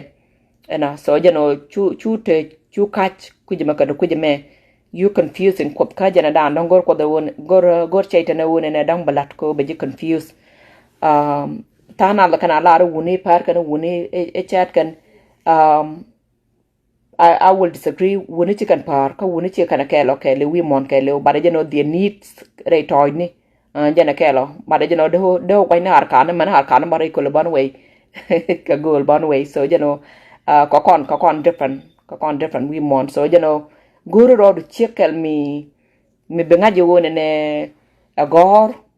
mi benga je woni ne biju kam mial mi benga je woni ne dang biju yena go biju lot biju dabgat bu chuang kel ke jimu chi wacha ru na ba ko bu chuang kel ke jimu chi udwen bu chuang kel ke jimu chi cha na ru na ba ko bu me bu chuang kel ke jimi ci bodu wonak all those thing go road chiek mi ke chiek mo again the same thing go road would me lono wona ne dang e would me bum bum bi ju lot bi ju changa go abi ci moro changa go abi ju treat kindly with respect and dignity but kel ke ji bi arodu ling bi arodu lot bi agar kun bi aka dap kel and then that's why jen chiblo ote chwa chwa do kam wona ka chiblo ote chwa chwa ba kam man ko ke ko you got everything in one woman ka you got everything in one chick re chick mo re wooden mo so jen ta dan dong to go win mon man dan dong la kun ko kon ka man tin wane chana balari e wi yi ja ba de no cha bam no kon cha kon bab cha bam no kon long cha kon bab long chera ko me dan la kon gar ka la kon na ka la kon berka jen ba de dan e cha kon bab ka je okay jen ba de dan dong cha kon bab ka je ma cha kon bab long te ga dupti nyuma long cha kon bab long ka je ba de no weekend people to be kon ka fix it ka the way dan dong ba kon fix it ka je through be ko right be kon to kon dia to ko kon ngong be kon ka lat Cienta malada ka katong Nuer ka lingyen ka katong Nuer ka kor yen ka bon we chi malan ka ku no ngwamo nga haje wo kon dia lan kon manian ba kwalen every day wun Nuer go there nothing wrong with it again the same thing woodling di the bon way mi chi je ko kwan ka ji ling dit there's nothing wrong with it ko wona ne ba je ko ne jurdom bi shem ka mandan dong te ji mo mandan go ru mandan ko da kami you know this is the radio station in Ganmar and Facebook me tele radio station gola bada jeno ko chaka tekel ke cha raja lad me take a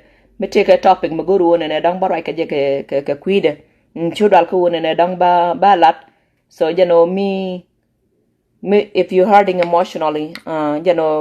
keep your mind together okay take ara ma den me dang chi comment wa me je me da wa me da right do akwana ja.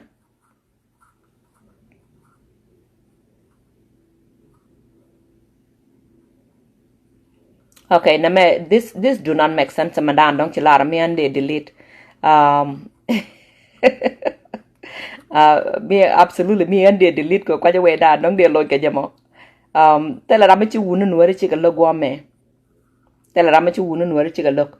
Tell a chick mala kwan ke chi wang tell it nye chi wang mala kwan ka lau ko che wunu chi wang chick a look. Again, that's what you're saying right now. It don't work like that. It doesn't make sense. Just the same thing tell chia lang me deo kwen chia wang ko chia wuri chia lang cha galok win mon me you have to own and don't kwen ke your interest and the door ke le de ke interest ni an me tele interest ko won and don't ba community dan ba le ka right now chan ta na dan wan chan ga de spend gwa me ko ne ba right ka ji so I don't think so is the right thing ko be a lot won ne it take a bi me chi wun no chi galok jan cha ko ne linglit ke jama na narrow minded god baba. Try to abroad to educate it a little bit and narrow-minded and more. Okay? So, there's no way I don't want to work and that is crazy. Anyway, so, you like that, the long, all of the question and the content, take it, you like that, way down, don't check a look at your make with you alone in a child, Lord, make sure you explain your side of the story, which you done with you. And chang dan dong de na the way dan dong wa community ga jamo everything okay ko kon dial ku nginen ka jika ku ngini jen ka jano ba lien ka jika be lien ka ling ni kon dial and I apologize ka yene de kon dong ten la rana gor ka Africa te karam ken mi charai ka je ka longa wale ka ta ka chon ko ne ba rai ka je ko cha la ra completely cha jo ko ron wala ka je ron ma dong lo no cha kula daka je eno ka jinon ci dak yene chiegdu so jano mi ci chiegdu cha daka cha rotet ka du you are hurting. So, focus on your healing. Don't try to win and don't be pain, be covered with the pain. So, I have to be heal and karwada many jin bagoro jo be heal. Ku pain ku jaku and don't ku allow in your body. Michi jiko ngoja, michi jiko we. Palo le no jala wuni chicken we akach. And would kele we mon kelu. That's why jala waka on and madino michi dwara jaka bet. Miliwe actually. So, we chudung dawon and don't bangane je charge look. Ajen would me begin and a check man then begin be check that be ogor ko be nyot would me na me mandana chalo rebounds la we ajia ka lat ko after chi ye ku chi go ben together after chi nyet duka na charu ka to kon dial ti tuok tin after chi go ben and then it's 100% sure one na dam bu be check ma be onyo ka changa je ko medan ku ne je ke wi So let's try to win and don't become community dan become a yena go, anyway. Akot jakate kel ke yechere madong tele masa into kokende dong tele nyoka nento dong de loch. I'm assuming one ne dong chikor yang career da kon la de yetani. Okay. Miteka mada den dong guru ne dong ba loch laria and then ba loch. Me jin chieng madong lo no ne dong cheng chau du jegi and mol ko pin. Pale ko chi chau du che be cheng jek. Ka mi jin wud madong lo no ne dong cheng chiek du jek pale. 100% la wo ke karun dang raw tin before kan da kon chaw da kan kop kan no ngre relationship kada ko ba ya la to kan mal ko ya tin kon dang raw dia kel. So I will say den won ne pali chu wudu da den kan che ko da den chu ja ko ba ya da kam dun yan dang raw. Okay, ko ta ka ta kel ya batala pona bagak. It seem like che tela ramada den madong le question mada den le no. I'll say the won ne ana bukon jegne weeks bala teka topic mada den madang guru ne dang banung ya kamete kara madang guru ne dang barai ka dor ka je dia mo ke topic and then I can be able to ne dang ba cara ba latin kan mandan dang gweja bada mi chia which and video da mandan dang gweji ne dang baram da den bi olok gore ngoma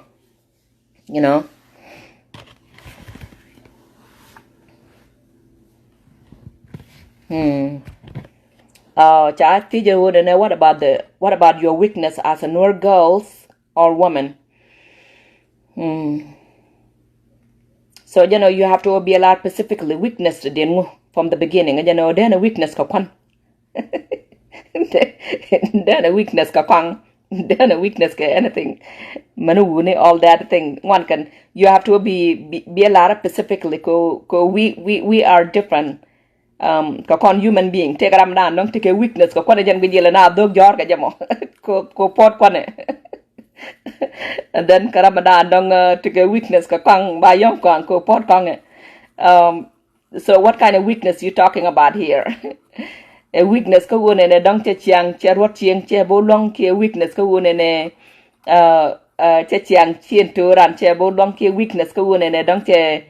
responsibility ching da dien che bo long ke yen. So be specifically ko ba ko long ko ne ba loj weakness da na bi the wata ka palaka medida la ka ta ka nag medit but na mo la weakness da mi la mo everybody taken ke weakness nikian terama ke weakness nika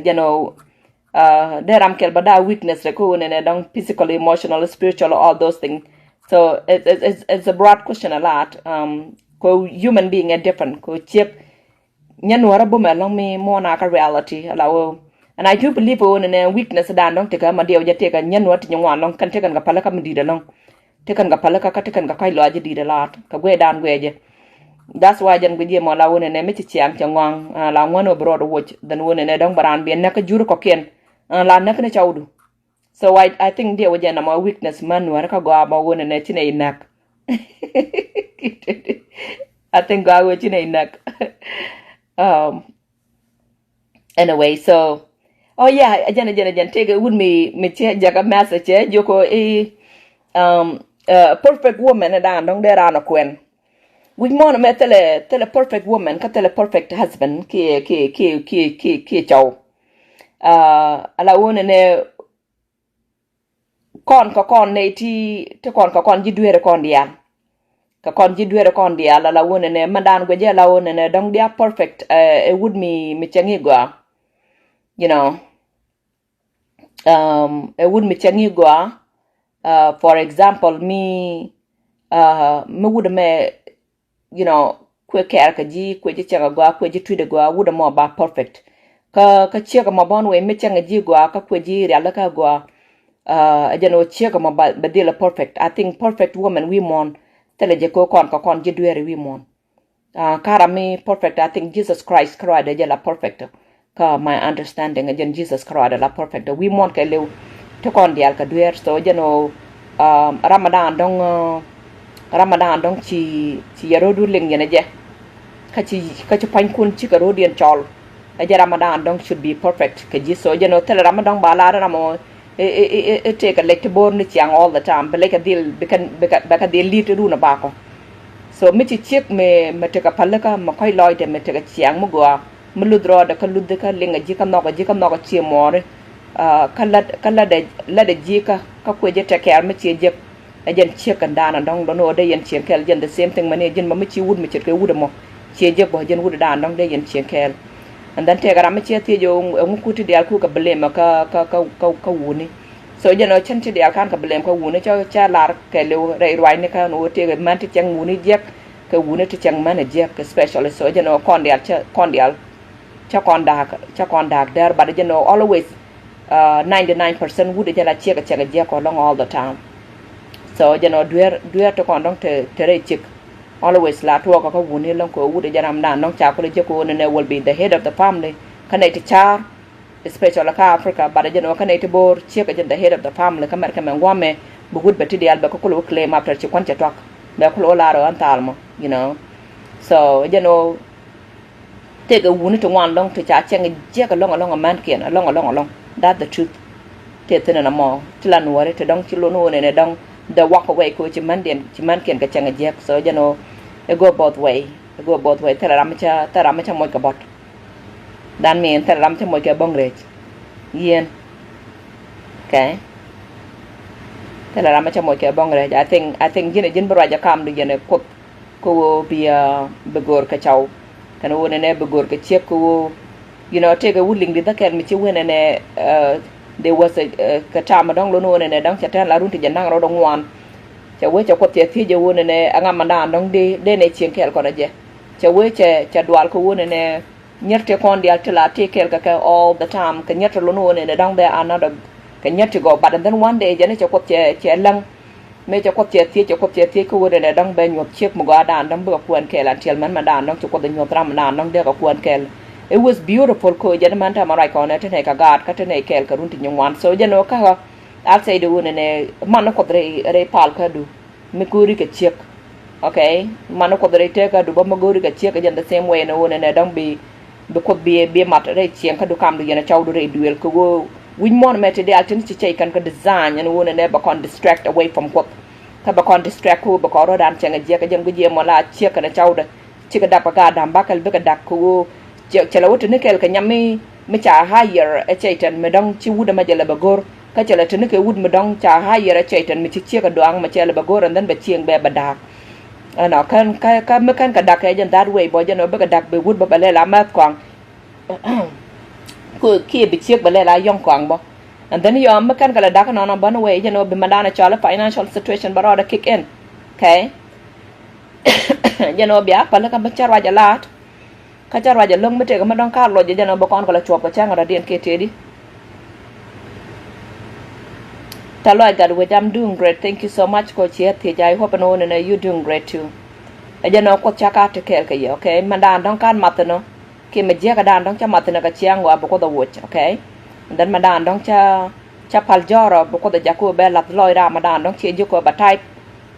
ko be na ba ka chom ka je chana community dan chana choma chiang goya bare dan and then next week gore je wona ne bara ke kunya ka man te konta cha kwan tente ka nyak ngoro bara ke kuidu next week okay so jana ko cha ka te kel ge mona for reality chia ti jo ne do you think if she is the head of the household of than Adam I cannot be able to and dang bangach ko can madam they do not deal with the money they deal with the fruits so la tek dien kan nga jo ne they struggle like the way that don't ko kon struggle ka jamo my understanding me cha nga jagwa kan cha ka kam everything was easy for them until gwa they da ne cha dwer so gwa they da ne cha dwer dia waje jen gwa de dane cha bom cha be jekte ne che ko mo ko jen waye dane cha luen ka je chaitan luen no wona ne you will be smart ka be jin ka be pel chine ko kop ke be chit ko kop so then for that ke cha kam manana cha la apolo jen chaitan mo ko be cham so ko gwe dan gwe je dia waje jen gwa de dane cha controlling cha ba kan ko na waje ramadan dong dab ga da be ka jaram dan dong tal ko da be ka jaram dan dong let everything a bit so ko gwe dan gwe je I will say the one ne maybe dong che can I head of the family ko generation ne tekan tan ngot kan kam dong to controlling tin long ka wood was the head of the family I absolutely chana balong ko ne ba answer but you know ko we down we jam right now ka generation me rolling din ke lew che ka the head of the family okay jaram dan dong tal kwan jaram dan dong ko kwak la jaram dan da ga jaram dan dong let ka yu ti nyung wan okay jaram dan let ka yu ti nyung wan jaram dan dong ko chaw da ku je ko bi ne ka tet jaram dan dong ku bi ne cho ada kor jaram dan dong ku bi ne cho ada rela ka gwa anything ke lew everything to kona jel ka chaw de let ka tin la chaw de la kan la we ya kan ro de chaw de che lo jala ga de re duele ajan ngaja dan dong ngaja na ma ko ta re ling ling ka chaw de ling lit so jan ngaja dan dong ngaja kan ne to kon chal ne to bor ba dan yo gut te dit kon ten right ke wuni ajan o but be control be wa kam ten sia ko la ro ne material len ne ka company ke le kwa ran man ne to kon let ka mer ka man gwa me ne win to ko ken kwa ka ran man kan company ni and then your Ramadan la Ramadini and the head of the manager okay whatever la ba we would la we la tan yet no check bang for the pictures to tell you the truth to kon dia tin ka man kan ko ka cha to ne ku man la we kam ne ko wuni ka mer ka man gwa me so there's a difference between one and ne te dong te wal and one and if they are the head of the family or not so yes I don't know but nga je one and if kan Adam cha ka kam everything free allow te like stress okay allow ni la de di de metale jek tele ka until ti chek ke duera dan me che chu duera dan che la da tap tap me che chu nong nei ko je nong ne yo che ka chala nya ibo you know so che nei nong la de tap tap che nei nong be nei dap ka dam be be me da na wa che nei de dap ka dap be be so everything should be easy ka nei but che ja ko cha so hard ka nei nya if so duera na mo anyway so jen kan to kon dial te gwe woni ne dong de maten gorka mi mete ga mi jema dong cha maten ne no ko cha ka kamra na would say that no ne 100% woni ne ran ko da no ngare relationship ade ko chaitan is here to kill and then for that case no be destroy you know god ku baga kwal man chawdu ene dor ke lo man god ku baga kwal jen gwe jema god kon maten ka drug maten ka tab and everything okay so ko cha ka te kel ke ye okay ko cha te kel ke yene to kon dong te la yo de ko right de cha di de long on the phone much more bia pa le ka yene to kon go ra ba wona ne dong da ana chekran very complicated bia pa le ka so you know paya dak I'm not in the mood ko wona ne dong ba kwen right away go ra run to one along to ba la kon heal ka so you know ko cha te kel ke